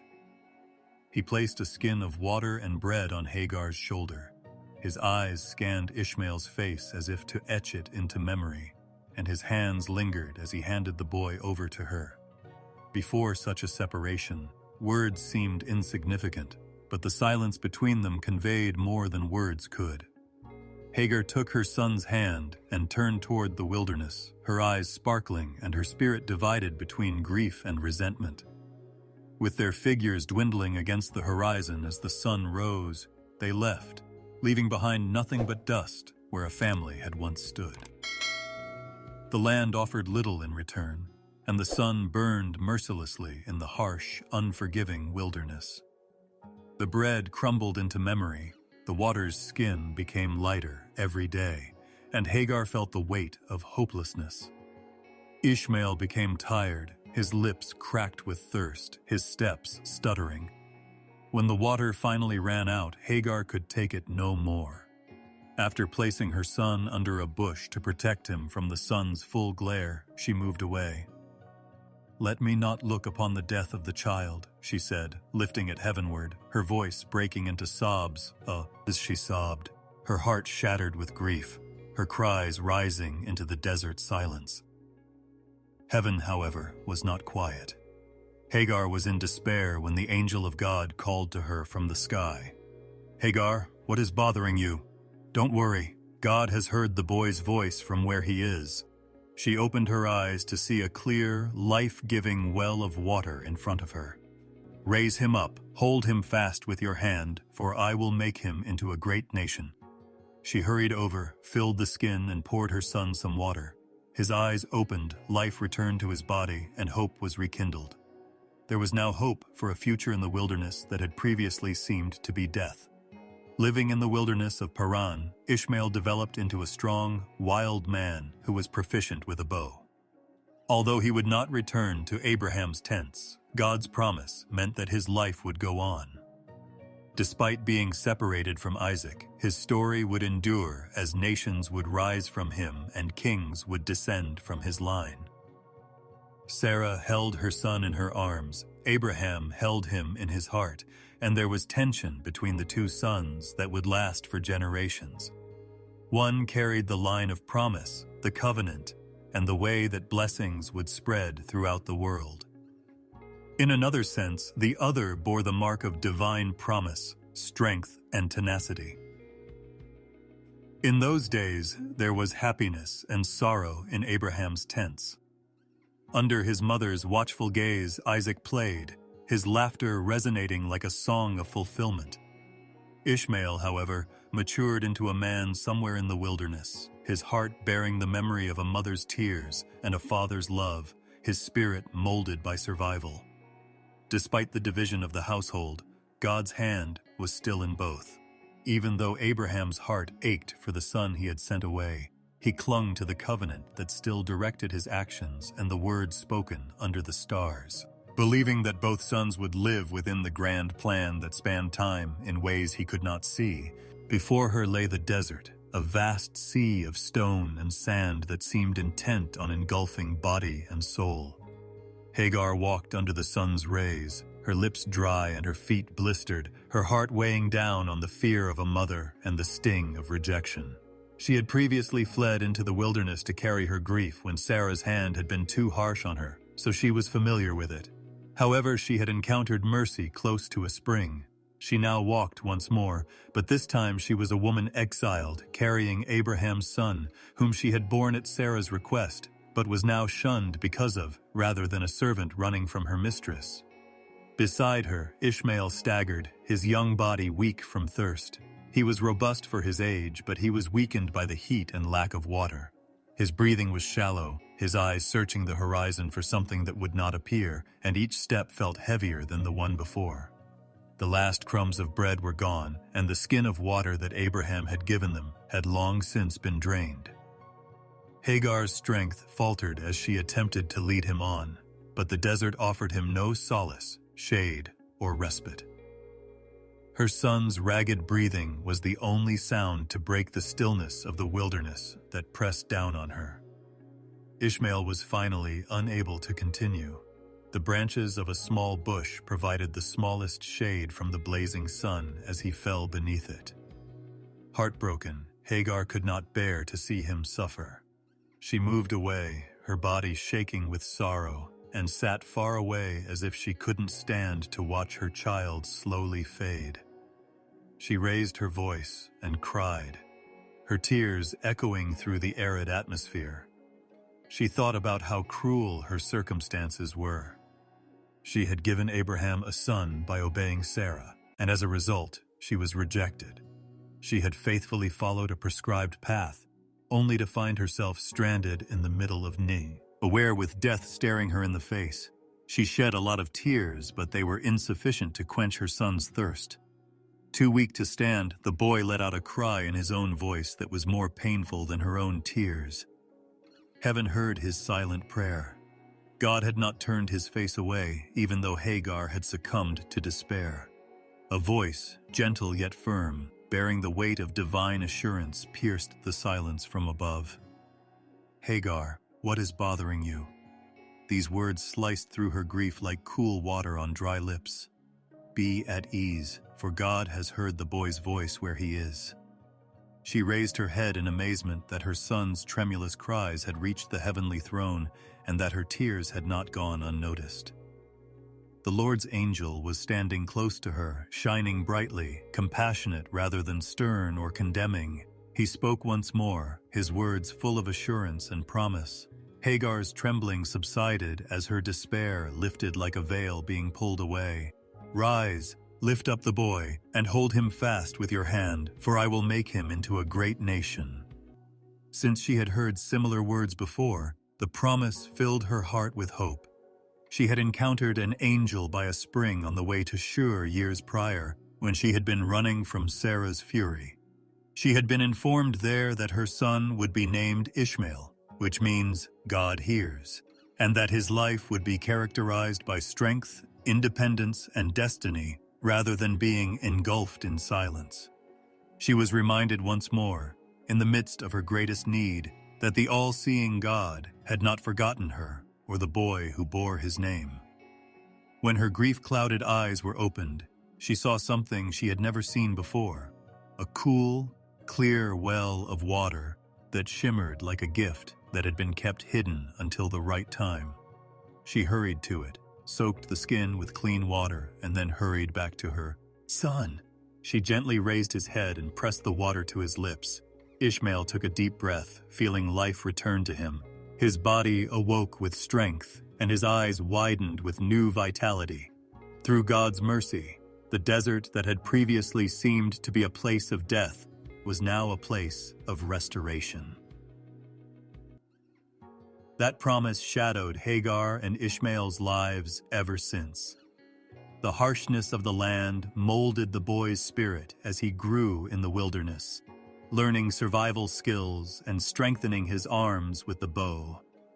He lived as a living example of the infallibility of God's word, not as someone who was broken, but as someone who was meant to be great. He settled in the desert of Paran, and eventually his mother found him a wife in Egypt, tying his future to her own ancestry. He carried the promise of heaven's blessing and his father's blood, despite being cut off from Abraham's tents. But Hagar's heart would never forget that day. The moment she heard the angel's voice and saw the water well contrasted with the anguish of turning her face away, the depth of her sobs, and the despair she had experienced when she had laid her son under the bush. She seemed to have been known by two names throughout her life, hope and despair, mercy and abandonment. She had referred to the Lord who spoke to her as the God who sees, and in fact, he had seen her once more during her darkest moment. Hagar's desert journey involved both revelation and survival. She discovered there that God was present even in the desolate wilderness, and was not only present in the land of promise or Abraham's tents. The desert evolved into a gathering spot where hope was restored and a mother's tears blended with the invisible kindness of heaven. And as the voice from heaven had predicted, Ishmael's survival marked the beginning of a future that extended well beyond the horizon and a lineage that would grow powerful and numerous. Thus, the wilderness demonstrated more than just suffering. It demonstrated the faithfulness of a God who hears the cries of the weak and who creates wells where none are visible. Once a castaway and slave, Hagar became the mother of a whole nation. After being laid down to die, her son developed into a man whose strength reverberated through the sands of the desert. The greater memory of mercy, the day when heaven heard a child's cry and transformed the wilderness into a place of life, always eclipsed the memory of despair. The order was abrupt and unintelligible, piercing the silence like a blade in the darkness. Abraham, who had laughed with Sarah when the impossibility finally materialized and who had waited decades for the child of promise, now heard words that hit him with an indescribable weight. God's voice was unmistakable. "Take your beloved son, Isaac, your only son, and present him as a sacrifice on a mountain that I will show you." He was out of breath from the words pressing so hard into his chest. He had already experienced hardships such as abandoning his home country, venturing into uncharted deserts, and putting his faith in unspoken promises, but nothing came close to this. This was his son, his laughter, his future, the very realization of all that God had promised. It was not the giving up of land or belongings, nor the waiting of years. He kept it from Sarah. Could he? Her arms had just cradled the child she had once believed she would never hold, and her joy had only just blossomed. It would break her heart, maybe even her faith, to reveal this command. Thus, Abraham was the only one bearing the weight, a silence as heavy as stone. He got up at dawn, moving steadily and deliberately despite his soul's trembling. Each blow of the axe against the tree reverberated in his chest like thunder as he split the wood himself. His resolve was put to the test with each piece of the heaping wood for the burnt offering. He woke Isaac gently from his slumber, saddled the donkey, and summoned 2 servants. Unaware and naive, the boy got up grinning, prepared to go wherever his father led him. The journey started in silence as the small group made their way through the desolate hills, Abraham bearing the brunt of the unspoken truth. Isaac, the epitome of youth, walked next to him, robust and energetic. Abraham's steps dragged under the weight of what was ahead, but his were light. They journeyed for 3 days, 3 days of agony during which Abraham repeatedly repeated God's command, looking for a different route and longing for the voice to return with mercy. But there was no second word. By the 3rd morning, he recognized the location when his gaze lifted to a distant mountain. His face was calm, but his heart tightened. Abraham turned to the servants and said, "Stay here with the donkey. The boy and I will go over there," a statement that was more truthful than they could comprehend. There was a glimmer of hope in those words, that even though the command was death, God would not permit the promise to expire. "We will worship, and then we will return to you." As he carried the knife in the fire, he placed the wood on Isaac's back. The sight of the son carrying the very wood on which he was to be laid, and the father carrying the tools of sacrifice, was nearly intolerable. They ascended together, and the silence grew thicker with each step, until the boy finally said something. The question that followed went deeper than any blade. "Look at the fire and the wood, but where is the lamb for the offering?" Isaac said softly, "My father," to which Abraham replied, "Here I am, my son."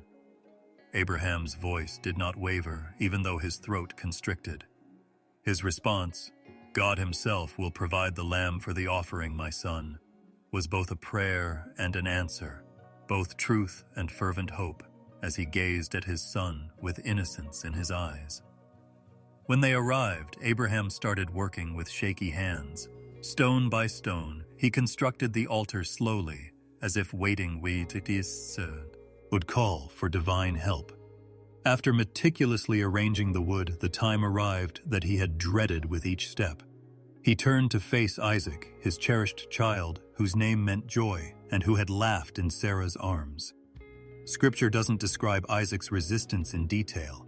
It's possible that he was stunned into silence or that he fully trusted his father. With his hands steady despite his heart tearing inside him, Abraham bound him with cords and placed him on the wood. Abraham was afraid that if he looked at his father's face for too long, his resolve would crumble. Then he grabbed the blade. As it rose in his hand, the steel glinted in the sunlight. It was the impossible weight of obedience that made his arm tremble, not weakness. His son's last moments seemed to be counting down with each heartbeat that thundered in his ears. Heaven appeared to hold its breath. Then a voice, urgent and benevolent, broke the stillness. "Abraham! Abraham!" The knife was poised but stopped as his hand froze in midair. He exclaimed, "Here I am!" His cry a mixture of relief and agony. The knife slipped from his grasp and fell to the ground as the voice repeated, "Do not lay a hand on the boy, or do anything to him. For now I know that you fear God, seeing you have not withheld your son, your only son, from me." Tears came to his eyes without warning. His heart thumping with sorrow and thankfulness, he swiftly untied Isaac and held him close. Abraham's faith was put to the ultimate test in that moment, but it held firm, and the boy's life had been spared. He looked up and saw a ram trapped in a thicket, its horns tangled in the branches. Yes, God had provided.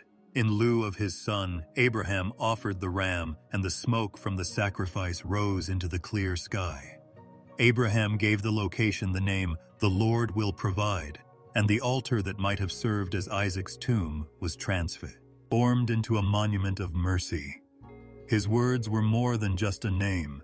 They were a declaration and an admission that God had been faithful even during the most difficult time. The descent of the mountain was not like the ascent. Instead of carrying wood for his personal sacrifice, Isaac walked alive at his father's side, carrying a tale that would live on in the memories of future generations. Abraham's body shook from the experience, but his steps were lighter. He had ventured to the brink of hopelessness and discovered that there was life beyond. He would always remember that day. For the rest of his life, he would be reminded of the weight of the knife in his hand, the sound of his son's question, and the sensation of the cords securing Isaac. The sight of the ram, the sound of the angel's voice, and the realization that God had spared the child of promise would all be equally significant. Abraham gave up everything for his son, but he also gained a greater understanding of the indisputable nature of God's word. Even though the mountain was still behind them, its shadow lingered throughout their lives. The test had demonstrated God's unending mercy and the depth of Abraham's faith. Isaac survived, the promise was kept, and Abraham continued on his journey with his heart still soft from the blade he had been willing to wield, his faith strengthened but scarred. Abraham's arm shook under the unachievable weight of obedience as his hand hung in midair, fingers clenched tightly around the knife. The world appeared to get smaller until there was only the boy in front of him and the blade above him, and his heart thumped as though every beat were a hammer against his ribs. Isaac lay restrained on the wood, his eyes wide but silent, trusting in ways that he might not even fully comprehend. The only sound to break the oppressive silence was Abraham's erratic breathing. The voice then abruptly and sharply appeared, resonating over the mountain with unmistakable authority. "Abraham! Abraham!" It was a cry of mercy and urgency. "Here I am," Abraham gasped, his voice stifled by tears. His desperation was shattered by the subsequent order. "Do not touch the boy. Don't hurt him in any way." The knife fell from Abraham's hand, clattering against the stones, and relief swept through his body like water bursting through a dam. "For now, I know that you fear God because you have not withheld from me your son, your only son." For a brief moment, his knees buckled, and he knelt down, not out of weakness, but rather from the overwhelming wave of appreciation and wonder. With trembling hands, he worked the cords loose and untied Isaac. The warmth of his son's life was a gift he believed he had lost, so he pulled the boy close and held him against his chest. Isaac's steady, alive breathing was a miracle in and of itself. Abraham looked up and noticed something remarkable. A ram was caught in the thicket by its horns. Entangled as if placed there on purpose, the animal struggled but was unable to break free. Abraham's breath caught when he realized that God had supplied the replacement. The call for sacrifice had not been ignored. Rather, it had received a different response. Isaac would be replaced by the ram. Abraham took the ram with still shaking hands and offered it on the altar, the smoke rising upward as the fragrance of mercy rather than grief. Abraham realized the gravity of what had just happened, and that moment became a turning point. The sacrifice had not been abandoned, but the boy had been spared. Rather, there was a trade, life for life, with a stand-in for Isaac. It was a truth that was beyond Abraham's comprehension, a pattern that had been muttered down the ages, a hint of something much bigger. A ram in the thicket, selected by divine providence rather than human hands, had saved the son. Abraham gave that location the name, "The Lord will provide." More than a simple expression of thanks, the words acknowledge, and that God himself had disclosed a truth more profound than any directive. For many generations to come, that mountain would be remembered as the location of God's mercy, not as the site of Isaac's death. The ram, bound in the thicket, became a living symbol of mercy, interceding where judgment could have fallen, and they would say, "On the mountain of the Lord, it will be provided." There was a lot of silence during the descent of the mountain, but it was the silence of wonder rather than fear. Isaac carried the burden of what had nearly happened in his heart as he walked beside his father. Weary but rejuvenated, Abraham walked knowing that he had given everything and discovered an unimaginable level of faithfulness from God. In exchange for his willingness to part with his most valuable possession, he received his son back, along with a revelation that would last long after he died. But the significance of the ram remained deep within Abraham. His spirit was stirred not only by the fact that Isaac had been saved, but also by the revelation of God that the innocent would be provided in place of the guilty. Despite not being Isaac, the ram took the blow from the knife. Despite not being the child of promise, it was placed on the altar in his place. Although Abraham was unable to see the entire horizon of this mystery, he was aware of its general shape. One day, another sacrifice would be made, one that was selected before the world was created, not by accident. The mountain became a place of vision and testing for Abraham.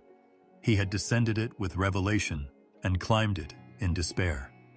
He had believed that he was abandoning his son, but God had shown him a pattern, provision that comes from God's own heart rather than from human strength, mercy that steps in at the last second, and obedience that trusts beyond reason. The knife raised, the voice that broke the silence, the ram's horns caught in the branches. Every detail was etched into memory. His pictures were difficult to forget. For the remainder of his life, they would be a constant reminder that God provides what he asks for. Unspoken questions must have been running through Isaac's mind as his young eyes studied the ram. Why had God spared him after requesting him? Why had he been replaced by another creature? Even though he was unable to identify it, he must have known the weight of mercy in his heart. After lying on the wood, he now walked away unharmed. More than just an animal, the ram represented God's goodness, inscribed on the stones in the form of blood. Abraham's steps were light with relief but heavy with fatigue as they descended to rejoin the servants who were waiting below. He had witnessed what few others would, the meeting point of mercy and obedience, where divine provision and human surrender coexisted. He carried with him a testimony that would endure beyond his lifetime, a tale that would be repeated and repeated until it was woven into the very fabric of faith. The ram in the thicket represented a truth that would reverberate throughout eternity in addition to Isaac's salvation. It hinted at a different father who would one day not deny his own son. It indicated another mountain where a son would once more carry wood, where a sacrifice would once more be made, and where silence would once more loom large. But that father, in contrast to Abraham, would not be deterred by a heavenly voice. In contrast to Isaac, that son would not be spared by a substitute, because he would be the one doing it. The Lamb, who would take on the world's sins, was hinted at by the ram. This was still a mystery to Abraham, seen only in shadow. However, the core of it blazed in his heart. All things are given by the same God who asks for them. The ram was struck by the knife that almost fell on Isaac. The altar that almost devoured the son of promise devoured another.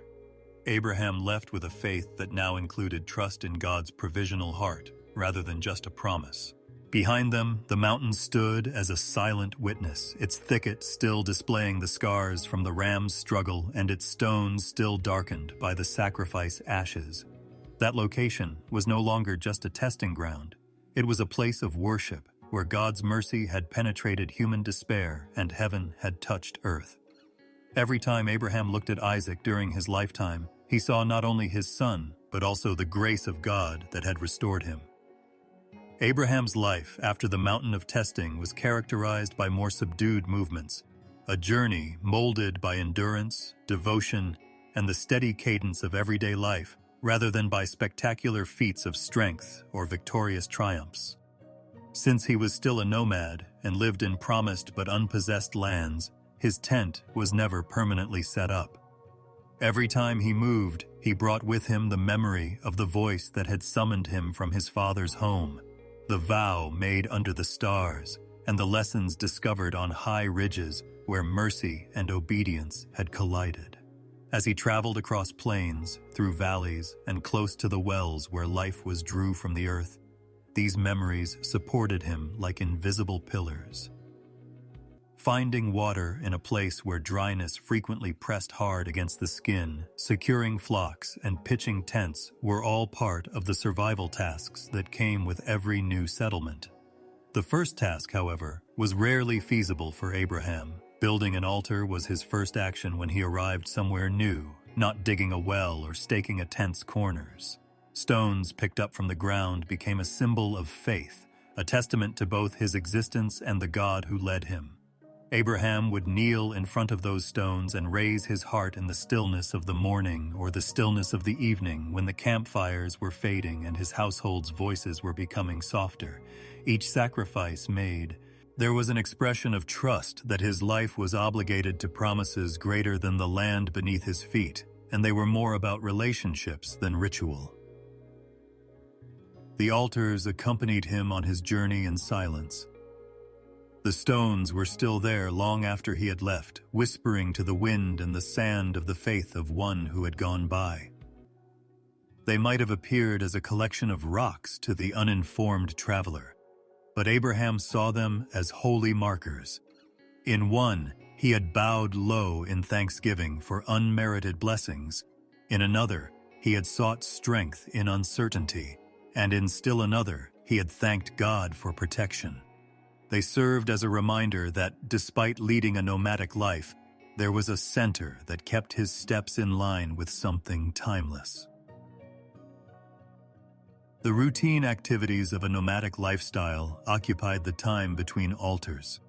There were mornings when the sun rose to the cries of cattle, and evenings when the camp became motionless under a starry sky. The harshness and comfort that the desert wind frequently brought served as a reminder of how precarious life was in such a place. However, in the calm of these times, faith was maintained by the consistent practice of trust rather than just by visions or miracles. Sometimes Abraham's prayers were as simple as a sigh raised to heaven or a silent expression of thanks while drawing water from a well. Other times they were full of fiery words. He included the wells themselves in his testimony. Every time a well was excavated or discovered, it served as a reminder that there was hidden abundance beneath the arid surface in addition to providing for survival. Water was life. The promises of God waited beneath the current struggles, invisible but unavoidable, just as water waited beneath the earth. Drinking from a well meant experiencing the faithfulness of the one who provided for him in a place that was not his own. The wells occasionally turned into battlegrounds as rivals fought for control of the waters his servants had discovered. But even in these conflicts, Abraham frequently favored harmony over conflict because he believed that God's supply extended beyond a single area of land. He had more faith in him than in the wells.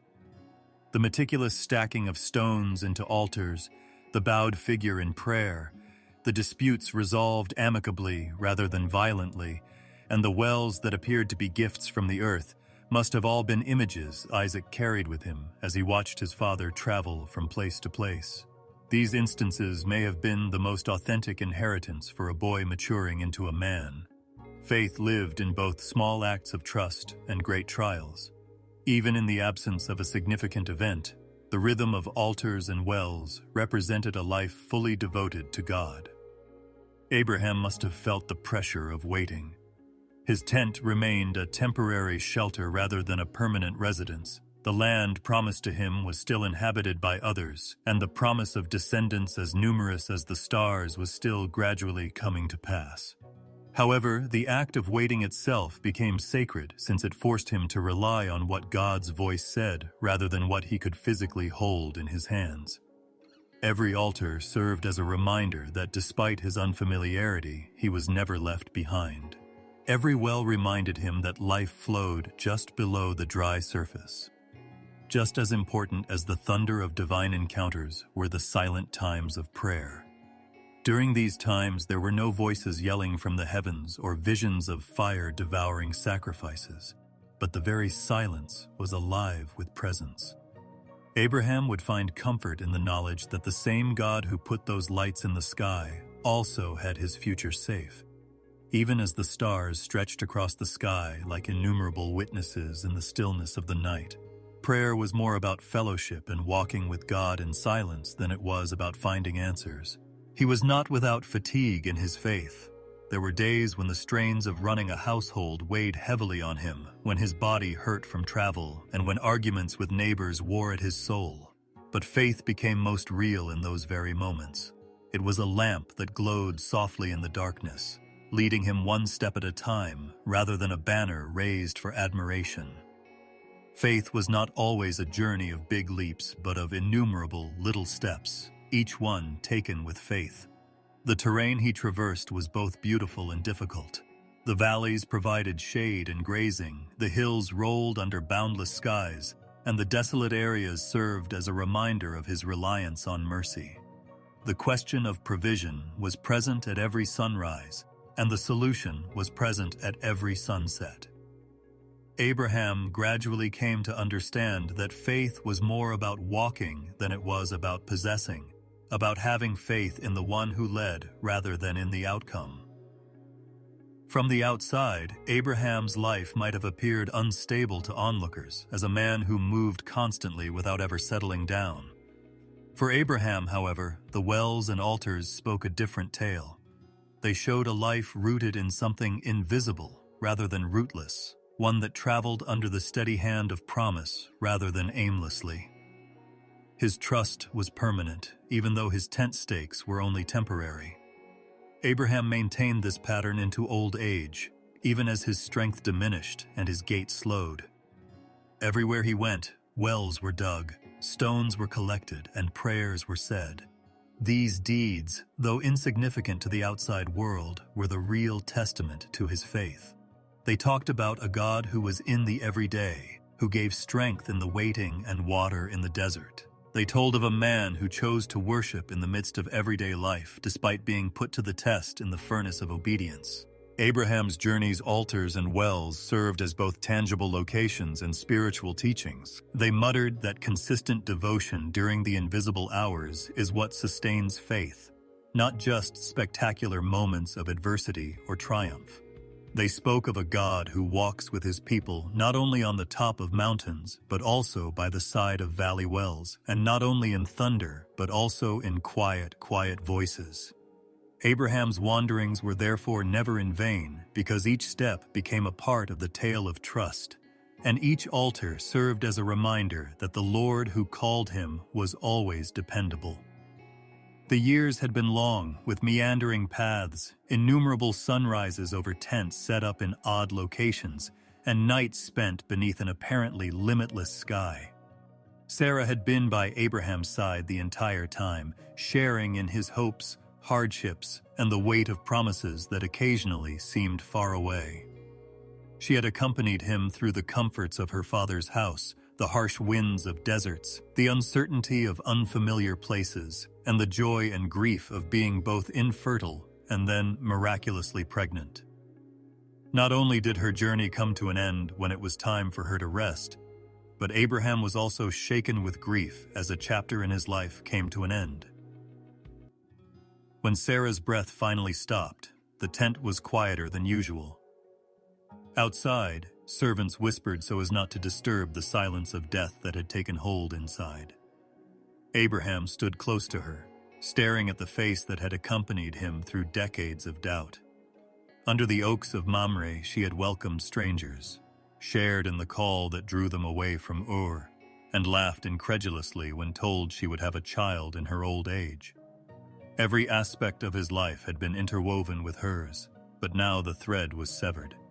It must have felt hollow in his heart, as if the earth had moved under him.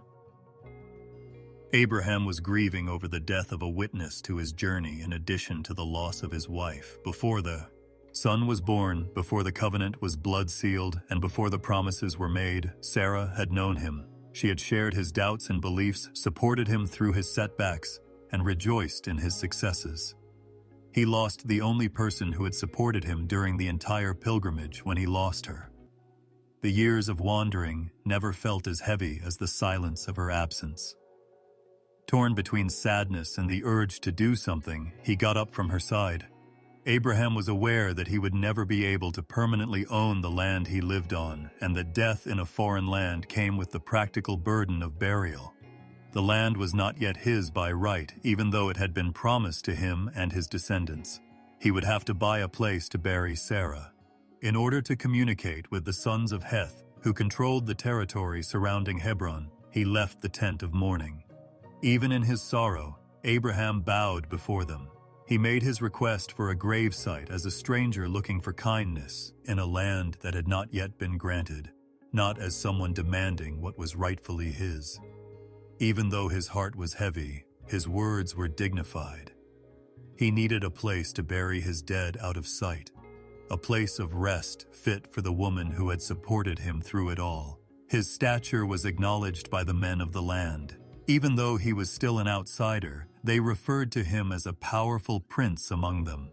As a sign of respect, they offered him the most desirable of their tombs, instructing him to accept any he wanted because no one would refuse him. Abraham, however, wasn't looking for a present. He wanted Sarah's final resting place to be something that was decided upon with certainty rather than the product of favor or charity. He specifically requested Ephron's cave of Machpelah, which was located at the end of a field close to Mamre. The location seemed appropriate as a permanent resting place, shaded by trees, and exuded quiet dignity. Ephron stood among them and freely offered the cave. Abraham, however, insisted on paying the entire cost in order to eliminate any disagreement, uncertainty, or ownership issues in future generations. As was customary, the transaction took place in public. Abraham did not protest when Ephron mentioned the price, which was 400 shekels of silver, much more than the average.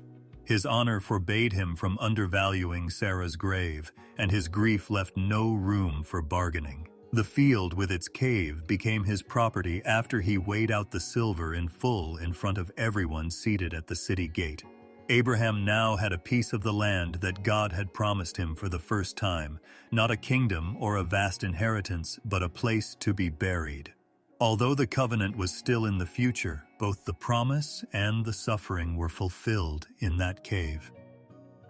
Abraham went back to Sarah's body after the purchase was finalized.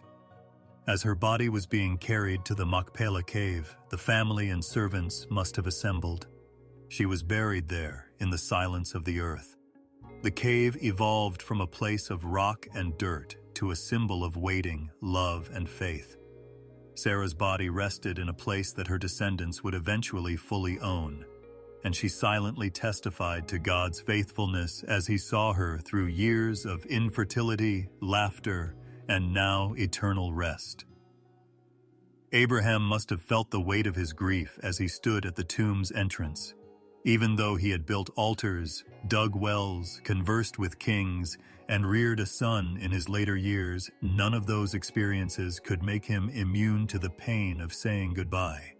He was asked to trust God in the valley of loss, even though he had trusted him on mountains. The cave served as a haven and a reminder that the promise was kept even after death. Sarah's memory would not go away easily. Abraham would remember her voice, the way she had held Isaac in her arms with shaky delight, and the sound of her laughter in the tent every day after her death. She had been his companion in faith and in doubt, a partner in life as well as in faith. More than just loneliness, her absence served as a reminder that the path of promise was being carried forward one life at a time, with each generation passing on the tale to the next. Isaac must have experienced intense grief as well. Now, the miracle-born son saw his laughing mother taken away. She was gone now, but he had been her delight, her unfathomable joy.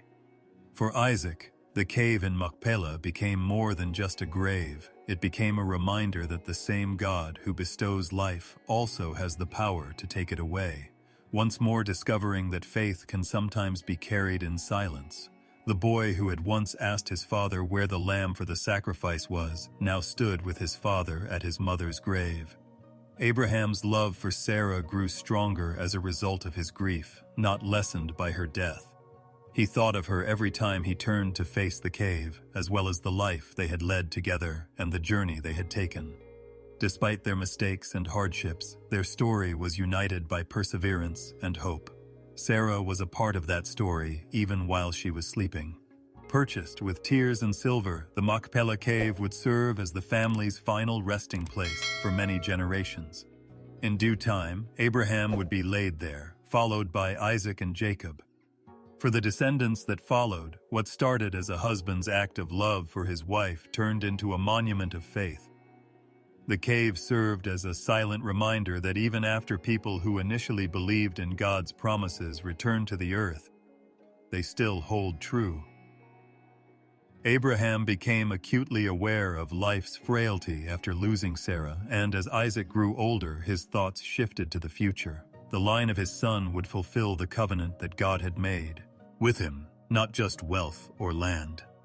Isaac required a wife from Abraham's own family, not from the neighboring countries whose traditions and gods were alien.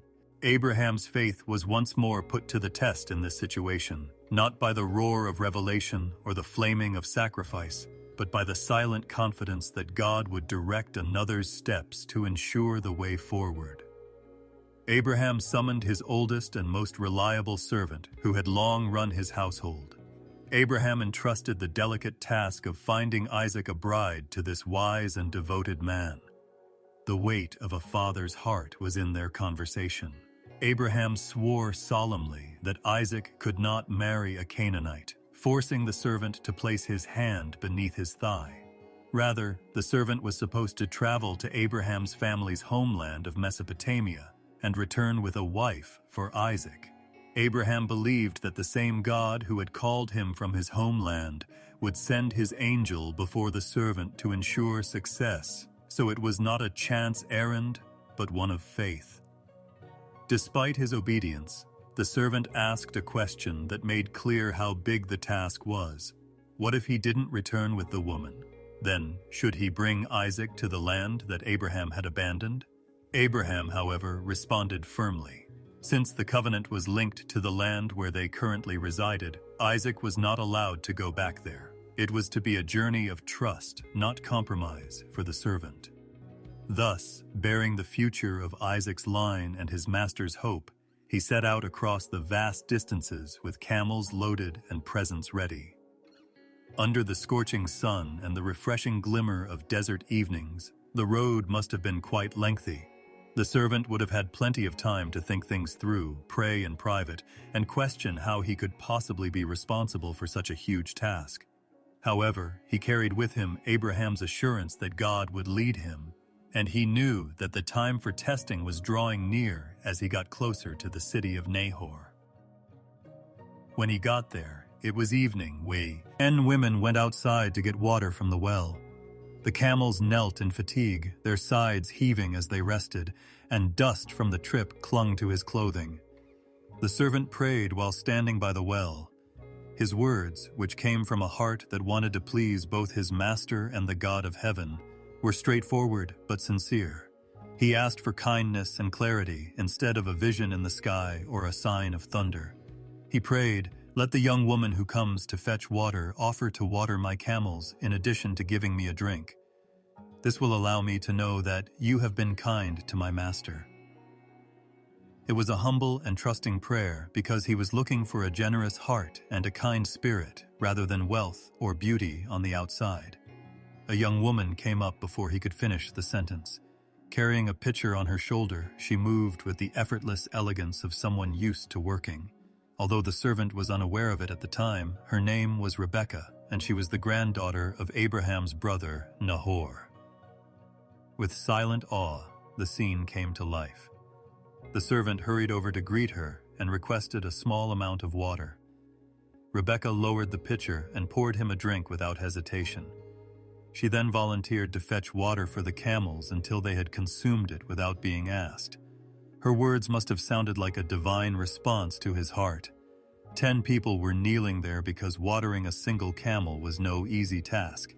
Nevertheless, she rushed, repeatedly emptying her jar into the trough and going back to the well until the animals were content. Her readiness was the very indication the servant had prayed for, and it went beyond simple politeness. He knew that the God of his master Abraham had indeed directed his steps as he gazed at her, silent in wonder. He produced the gifts he was carrying, bracelets and rings of gold, and laid them on her as a sign of his appreciation. However, he inquired about her family before hastily announcing his mission. She was of Abraham's own family, the very lineage from which a bride was to be found, so her response must have left him speechless. There by the well, the servant bowed his head and worshipped the Lord, giving him thanks for his unwavering love and faithfulness in guiding him straight to the home of his master's family. Surprised but polite, Rebekah hurried to inform her family. Attracted by the gifts and eager to extend hospitality, her brother Laban rushed out to greet the servant. They invited the servant into their house and served him food. But before he ate, he explained his purpose, relating everything from Abraham's oath to his prayer at the well, from Rebekah's generosity to the assurance that God would lead him. His words bore the weight of responsibility as well as the proof of divine planning. He spoke with awe, demonstrating that this was a fulfillment of Abraham's covenant hope rather than just a routine task. The family was moved as they listened. They were unable to deny God's involvement in the situation. "This thing comes from the Lord. We cannot speak to you either bad or good," Laban and Rebekah's father, Bethuel, responded in a spirit of surrender. They agreed without hesitation, submitting to the will of the Almighty, who had obviously selected Rebekah for this role. "Here is Rebekah before you. Take her and go, and let her be the wife of your master's son, as the Lord has spoken." Overcome with gratitude, the servant bowed again in worship at these words. He gave Rebekah more presents, including clothing, silver and gold jewels, and valuable items for her family. In addition to the quiet knowledge that a significant change was about to occur, the house was filled with the warmth of hospitality that evening. Like Abraham, Rebekah was being called to leave her family, her homeland, and everything she had known. Her family paused in the morning, hoping she would stay a bit longer. However, the servant advised them not to wait because God was guiding them on this trip. They then asked Rebekah directly if she would go. She responded calmly and quickly saying, "I will go." In doing so, she displayed a bravery that was similar to Abraham's own many years ago, a willingness to venture into the unknown out of faith in the invisible. Following the servant back toward the land of Canaan, Rebekah mounted camels and left with her nurse and attendants. The gifts she wore and the story she had heard reassured her that this was not chance but calling, even though her thoughts may have been filled with wonder and fear along the way. As evening approached, Isaac was in the fields, meditating. His heart must have raced when he looked up and saw the caravan coming. "Who is that man walking in the field to meet us?" Rebekah asked, looking up at him from a distance. She covered herself with a veil in anticipation of their meeting after learning it was Isaac. Faithful to the end, the servant told Isaac everything that had transpired, including the sign, the prayer, the family's approval, and Rebekah's openness. She became Isaac's wife after he brought her into his mother Sarah's tent. In her presence, love blossomed where grief had once festered, and the loneliness of his mourning was eased. The union was woven together by the invisible hand of God who had directed every step, and was not just about two people. It was about promise and providence. Abraham began the last stage of his life after many years of wandering, testing, and experiencing both joy and sorrow. Even though time had left its mark on him, his spirit remained unwavering because it was rooted in God's promises. He had witnessed Isaac's union with Rebekah, a new beginning for the covenant line, had walked through the silence of waiting and the fire of sacrifice, and had buried his beloved Sarah. Even in his advanced years, however, his story was not yet complete because the Bible describes a different, possibly quieter, but no less significant chapter. Keturah was Abraham's second wife. Her presence served as a companion during his remaining years, rather than a replacement for Sarah, serving as a reminder that life could still bring about new seasons even after intense grief. Zimran, Yokshan, Medan, Midian, Ishbak, and Shua were the children of their union. Every name had a destiny, a line of people that would proliferate throughout the country. Even though these sons were not included in the covenant that Isaac received, they were still Abraham's children, and he gave them gifts and signs of his concern before sending them east to forge their own paths in far-off places. The image of the elderly father, who was once a vagrant without children, now surrounded by the commotion and laughter of numerous sons, is startling. The man who used to stare up at the night sky, wondering how such a promise could ever be fulfilled, now saw life stirring in his tents. Abraham, however, never forgot the distinction God had made, even as he rejoiced in their company. Isaac continued to be the covenant's heir and the conduit for the immense blessing. This was the order of the promise, not personal preference. Nevertheless, Abraham was kind to all of his children, and his household continued to be both deep and wide. Abraham's reputation spread throughout the neighboring countries as the years passed. Tribes revered him, kings remembered him, and his wisdom was valued. His last years were distinguished more by the quiet serenity in his soul than by the respect of others. He had led an obedient life, occasionally stumbling, frequently learning, but always coming back to the God who had called him out of Ur in the first place. The field of Machpelah, where Sarah slept, was bought with his own silver, but the land where he now lived still had strangers. It was an unspoken promise that the land would eventually belong to his descendants in its entirety. It is possible to picture Abraham sitting in the cool of the day at the entrance of his tent, staff resting by his side, and observing the younger generations as they develop and travel. Together, Isaac and Rebekah were constructing their lives. Keturah's children chased each other in the dust, their noise filling the camp. Camels moaned as they knelt, servants moved silently, and the hills were filled with the familiar aroma of the desert wind. A season of introspection had replaced the years of striving. His heart remained steady, even as his body weakened. He had survived to witness what he had previously only imagined: the birth of the nations God had foretold, the continuation of his line, and a son from Sarah's womb. Reaching a peaceful conclusion to a journey is no small feat, Many men yearn for things they were unable to have and spend their final days feeling remorse or bitterness. Abraham, however, could take comfort in the knowledge that his life had been woven into something greater than himself, despite the fact that he had experienced grief and failure. He had witnessed God's faithfulness in both large and small ways, such as the ram trapped in the thicket, the well that rescued Hagar and Ishmael, and the servant's request being granted by Rebekah's generosity. When viewed collectively, each thread displayed a providential tapestry. According to the Bible, Abraham lived for a total of 175 years. Given how long and full his days were, his age itself seemed to be a testament to God's blessing. He was described as dying in a good old age, an old man, and satisfied when the time came for him to breathe his last. In the story God had written for him, the words imply not just the end of breath, but the completeness of a life lived, a man who had reached the end of his pilgrimage with nothing left to do. Despite spending a large portion of their lives apart, Isaac and Ishmael joined forces to bury their father. The fact that the sons of various mothers stood side by side, at least for this particular moment, united in grief and respect, is a moving detail. They buried him next to Sarah, the woman who had accompanied him on his arduous journey, in the cave of Machpelah.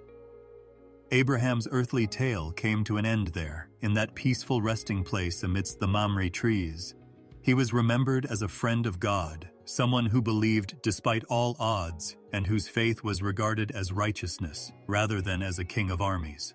Nevertheless, his name persisted, reverberating through the generations. The sons of Keturah shaped the regions outside of Canaan by founding tribes and peoples that moved eastward. As God had promised Ishmael in the desert, his descendants also became nations. In the meantime, Isaac upheld the covenant by remaining in the land. Abraham left behind a legacy that stretched far and wide like branches from a sturdy trunk. The basic, timeless truth, however, was at its heart. He had trusted God, and God had been dependable. Perhaps the most lasting impression on those who witnessed him in his last days was his composure. He didn't need to cling desperately to life because he had already given it up years ago when he left his native country, when he stabbed Isaac, and when he repeatedly bowed his will in response to the call of the invisible. Therefore, his last breath was a return to the one who had always held him, not a surrender to death. Abraham's life ended in this manner, just as it had started, with trust. The hum of activity filled the remaining tents, life going on as usual once one leaves. However, the patriarch's memory persisted, influencing subsequent generations. The covenant would be carried by Isaac, Jacob, and Esau would be born when the time was right, and the chosen line's history would continue. Perhaps, however, the household sat in silence. In the quiet hours following Abraham's burial, remembering the man who had once left Ur with nothing but a promise and who now lay in the land of Canaan with sons, flocks, and the unwavering proof that God keeps his word. Thus, even though the old man's days are long gone, they continue to serve as a lighthouse for people who travel uncertain paths. His last years, which were spent resting rather than striving, serve as a reminder that when a journey is lived in faith, it can lead to a peaceful conclusion. In addition to children and land, he left behind a witness that life in its fullest form can be found by trusting in the invisible, even when the path is unfamiliar and the years are long. There was a lot of silence on the day Abraham shut his eyes to the outside world. As if the desert itself had taken a moment to commemorate the patriarch's death, the tents that had always been alive with the movements of servants, children, and animals appeared quiet. The news that God's friend, the man who left Ur to follow an invisible voice, had gone to rest swiftly spread throughout the country. Isaac, the heir of promise, was not the only one who was affected by the loss. Hagar's son Ishmael also learned of his father's passing and returned, bringing with him memories that had never really faded, old wounds, and years of separation. Since the day Sarah insisted that Hagar and her son be taken away, Isaac and Ishmael had led different lives. Under his parents' watchful gaze, Isaac had developed in the tents of promise, gaining the blessing and the covenant. Ishmael was a wilderness wanderer who had been shaped by adversity and carried with him the strength of survival as well as the sting of rejection. Despite all of their differences, they were related by blood and had a father who had influenced their formative years. The two brothers stood together again now in Sor. Sarah's resting place, the cave of Machpelah, served as the venue for this solemn occasion. Long ago, Abraham had bought it, but instead of accepting it as a gift, he decided to seal it with silver so that no one could claim the land was not his. The sons gathered here, their feet on the same ground their father had walked, their hands preparing the grave for the man who had led them in various ways. The cave's stone walls echoed with the weight of history, and the air was heavy with memories. Isaac came stealthily, his heart heavy but composed. He had been close to his father, witnessed his faith, prayed with him, and accompanied him on the ascent of the mountain where the most difficult test of trust had occurred. Isaac saw Abraham's passing as the loss of a leader, a dependable presence whose faith had served as a light in the desert. Ishmael, on the other hand, came with the rough strength of a man who had survived on a bow and the wind of the desert. Even though his eyes were marked by a life shaped by distance, something softened in him as he gazed upon his father's grave, because the bond between a son and his father could not be broken, regardless of the years that passed. There was silence during their meeting. They didn't argue about inheritance or birthright, nor did they exchange bitter words. Rather, grief had a way of stifling arguments and revealing something more profound than rivalry. With an understanding that only brothers could understand, Isaac held out his hand and Ishmael clasped it. Although the past could not be undone in that clasp, there was recognition of a shared loss and maybe a silent understanding that the man they buried had loved them both, albeit in different ways. Together, they prepared Abraham's body in accordance with local traditions, carefully wrapping him as befitted a man of his age and stature. Both hands were needed for the task, Ishmael's steady and firm, Isaac's gentle and methodical. Unspoken cooperation was evident in those movements, as if years had been overtaken by grief. Nearby servants watched the sons collaborate, muttering to one another that this, too, was evidence of Abraham's greatness, that even in death, he could bring harmony where there had previously been discord. The two brothers walked in unison, their shoulders sharing the burden as they carried their father to the cave. Each of them must have been stirred by memories. Perhaps Ishmael thought back to his childhood when he had run alongside Abraham, learning how to string a bow and laughing unrestrainedly before the shadow of separation descended. It's possible that Isaac recalled his father's voice narrating tales of faraway places or the times when Abraham would raise his eyes to heaven during prayer, seemingly in conversation with a friend. Despite their differences, both memories belonged to the same man whose life had influenced them. The actual burial was solemn. In the cave he had secured, the spot that would serve as generations' resting place, they laid him next to Sarah. Each handful fell with a finality neither could deny, the earth heavy in their hands as they covered the grave. Isaac did not attempt to conceal the tears that were streaming from his eyes. Even though Ishmael had a strong face, his silence revealed his own grief. Until the task was finished and the cave closed with stone once more, the two stood side by side. After everything was finished, they stayed outside under the mamre trees. The whisper of time and the smell of earth were carried by the desert wind as it moved softly through the branches. The brothers spoke here, in the silence following the burial. Grief rarely requires a lot of words, so there weren't many. Ishmael might have talked about his time spent in the desert, the tribes that had descended from him, and his years away. It's possible that Isaac shared his pyrations for the covenant and the assurance that God had given their father. Even though their tones differed, they all raised their voices in remembrance of Abraham, and there was a sense of reconciliation in that sharing. Even though Isaac would live in Canaan and Ishmael would lead his people east, their reunion at the burial was a unique opportunity to spend time together. Abraham's passing seemed to draw a circle around them, reminding them that despite disagreements and separations, They were all connected by their common origin. For a short while, Abraham's sons stood together as brothers rather than rivals, united in mourning, in remembrance, and in reverence for the man who had given them life. Those who saw this would never forget it. Servants would talk about the day Isaac and Ishmael carried their father and walked hand in hand, their shoulders touching. The story of how the split sons were briefly perceived as one would be whispered around fires. Perhaps that was a premonition of the various ways God would weave together nations and lines that had previously appeared intractable, bringing unity out of division. The brothers split apart as the sun descended over Hebron, illuminating the surrounding landscape with lengthy shadows. Isaac went back to his tents, to Rebekah, and to the covenant he was carrying. Ishmael turned back toward his people, the wilderness, and the future that God had long promised him. As always, their paths diverged, but the memory of this day remained etched in their hearts.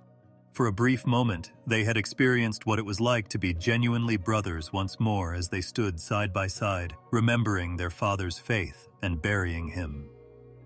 Abraham's passing left a void that seemed to reverberate throughout the valleys and hills of the country where he had spent so many years wandering. The silence of the cave at Machpelah was almost unnatural to a man whose footsteps had pressed the dust of Mesopotamia, Canaan, Egypt, and back again. This was the man who had left Ur with nothing but a voice to lead him, who had stood beneath the stars and counted promises, who had built altars on ridges buffeted by the wind and prayed for forgiveness over cities condemned to destruction. Now that his journey was over, his body, which his sons Isaac and Ishmael had prepared, lay next to Sarah, his long-distance pilgrimage companion. With its profound and solemn shadows, the cave itself appeared to be heavy with history.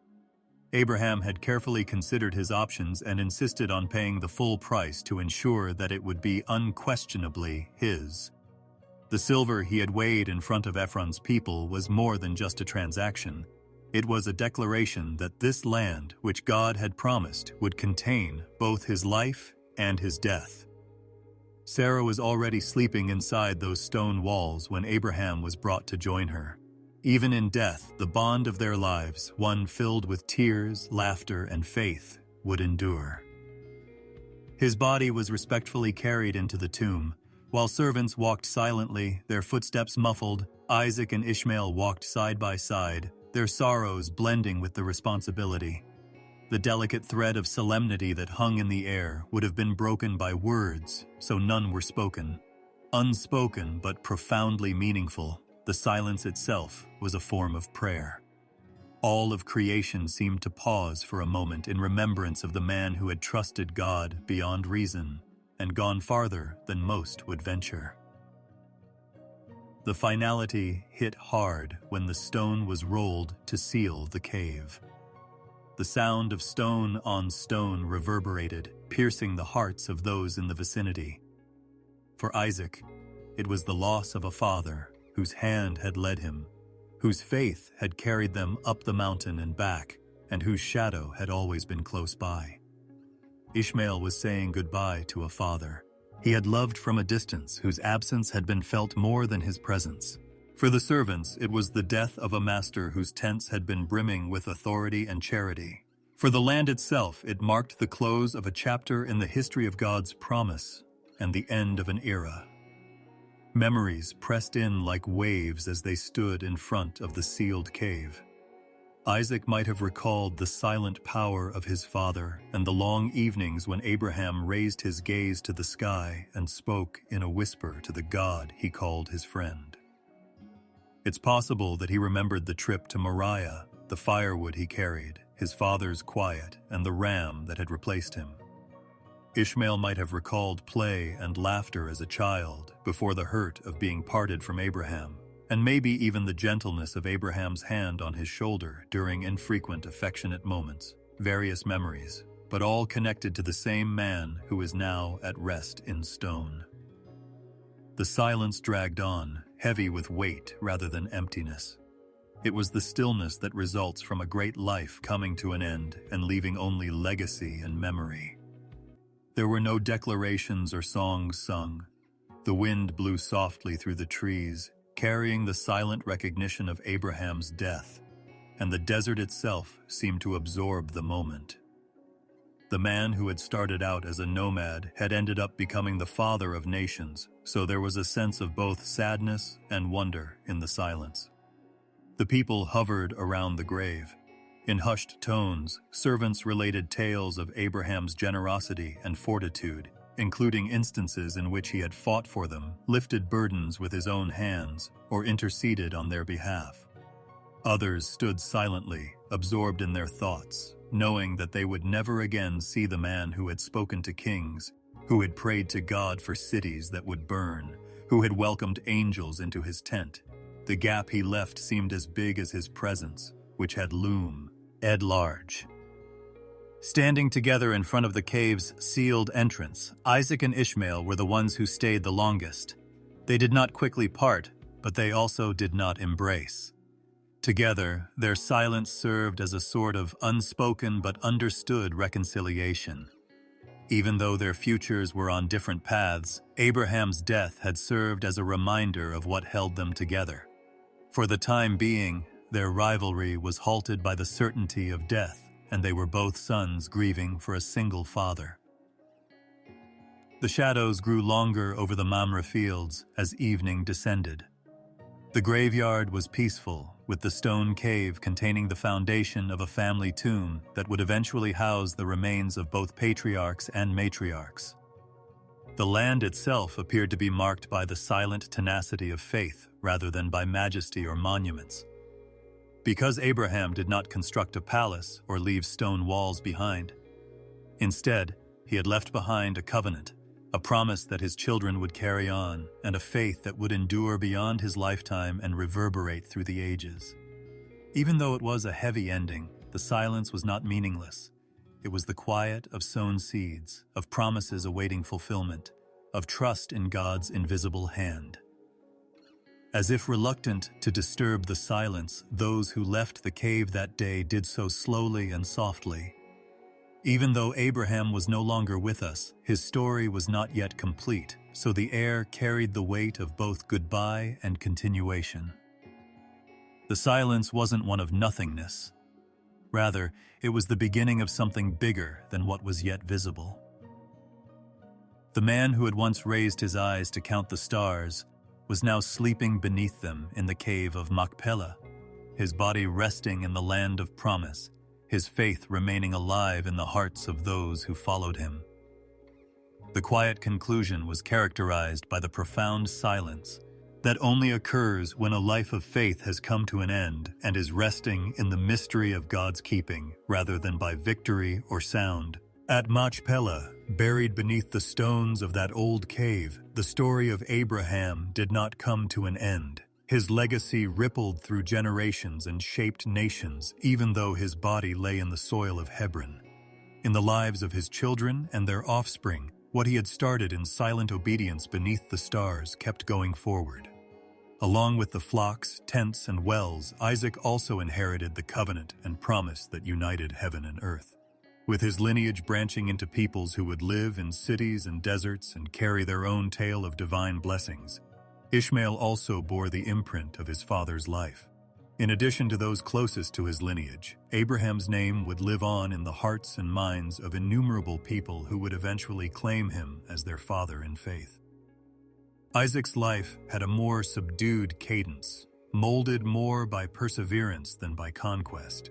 He was a patient man who dug and dug again where his father had dug before him. Even though he wasn't renowned for taking spectacular trips, his very stability contributed to Abraham's legacy being fulfilled. Isaac was reminded of the oath taken to his father by the God who had called Abraham, who now confirmed his word to him. The covenant's next bearer was approached by the line of promise narrowing through Isaac. However, Isaac's sons would not experience peace to the same extent. The rivalry between Isaac and Ishmael was echoed in the tension between Esau and Jacob, demonstrating that the history of Abraham's household did not conclude with harmony, but rather with conflict, division, and eventual reconciliation. The younger son, Jacob, would be the one selected to uphold the covenant. He experienced nights of exile and nights of vision under the open sky, as well as guile and wrestling. He anchored a lineage that would give birth to a people and a nation by making the God of Abraham Al-Amdinilan, so the God of Isaac and Jacob. Jacob's journey, his wanderings, his dreams of ladders leading to heaven, and his battle with the angel until dawn were all infused with Abraham's legacy. The promise that was first whispered to Jacob's grandfather weighed heavily on every step he took. Through him, Abraham's faith persisted, becoming the beginning of a people who would be known as Israel rather than a single tale. However, the legacy extended beyond Isaac's family. In addition, Ishmael fathered 12 princes, and his offspring migrated throughout the untamed areas to the east and south, establishing nations and tribes that remained resilient. Despite being expelled from Abraham's tents, God did not forget him. By the spring, the angel had told Hagar that she would have a son who would grow into a multitude. His descendants eventually joined the larger human mosaic that was molded by Abraham's blood. Additionally, Keturah's sons spread his name throughout Arabia and beyond, weaving their identities into the greater tapestry of Abraham's lineage. As a result, Abraham's influence extended beyond the chosen line and shaped peoples and histories that were very different from those of the Machpelah cave. After many generations, Abraham's story was recited in written form, sung in psalms, and recalled in prayers, in addition to being told around desert fires. His faith served as an example of trust in the face of adversity for those who followed. Later prophets frequently used Abraham's name to remind the people of their ancestry and the person who had believed and been referred to as righteous when they called Israel back to obedience. Generations measured their own devotion to him based on his willingness to leave his homeland, to sacrifice even his son, and to walk by faith rather than sight. In addition to bloodlines, his story was about belief and a method of putting on his faith in God that went beyond time and family. He was also remembered by the nations. As Ishmael's line and Keturah's sons gave rise to tribes and kingdoms, Abraham was remembered in their own customs. His name had cultural significance, and his story became the foundation of 3 major religions rather than merely the story of one individual. In the centuries that followed, he would be regarded as a father figure by Jews, Christians, and Muslims alike, whose faith in God influenced not only their lineage, but also how they perceived the divine. His journey from Ur reverberated across continents and centuries, and the shepherd who lived in a tent became a figure whose shadow touched the prayers of billions. His legacy was so powerful because of his faith, not because of his wealth or conquest. The memory of Abraham persisted because it was based in the eternal rather than the transient, despite the rise and fall of kings and the expansion and collapse of empires. His life served as a testament to covenant and promises that went beyond his own life. Even though he only had a field and a burial cave when he passed away, the world inherited his vision of God's ownership. His faith became a way of life for countless numbers of people, but his children became nations. His legacy was reflected in even his descendants' hardships. Abraham's own journey of trust, doubt, waiting, and hope was mirrored in the brotherly disputes, desert wanderings, and wrestling with God. His tale was not one of flawlessness, but rather of tenacity and holding fast to the voice that had guided him into the unknown. His children and their children followed the same pattern, creating a legacy characterized by both faith and failure, exile and return. In all of this unfolding history, the Machpelah cave served as a silent anchor. Abraham's descendants would return to that location and fill the tomb with their own bones for generations to come. Jacob, Leah, Rebekah, and Isaac all found rest next to him. That little plot of land evolved into more than just a family grave. It became a representation of rootedness and an unfulfilled promise. Their hearts returned to that soil, to the memory of the man who had first believed and had followed God wherever he led, even though Abraham's descendants were scattered or exiled far from the land. Abraham left behind a legacy that was neither straightforward nor tranquil. It was characterized by conflict and blessing, by division and unity.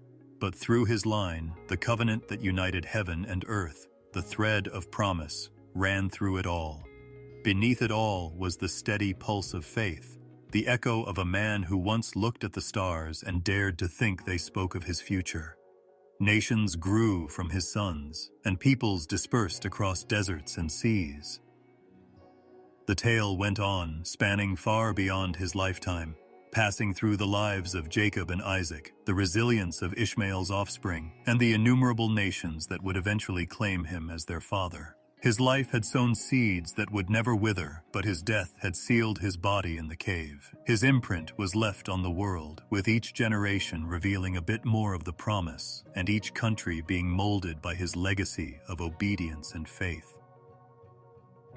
Like the gentle extinguishing of a lamp that has burned long into the evening, the night becomes quiet as the Abrahamic story comes to a close.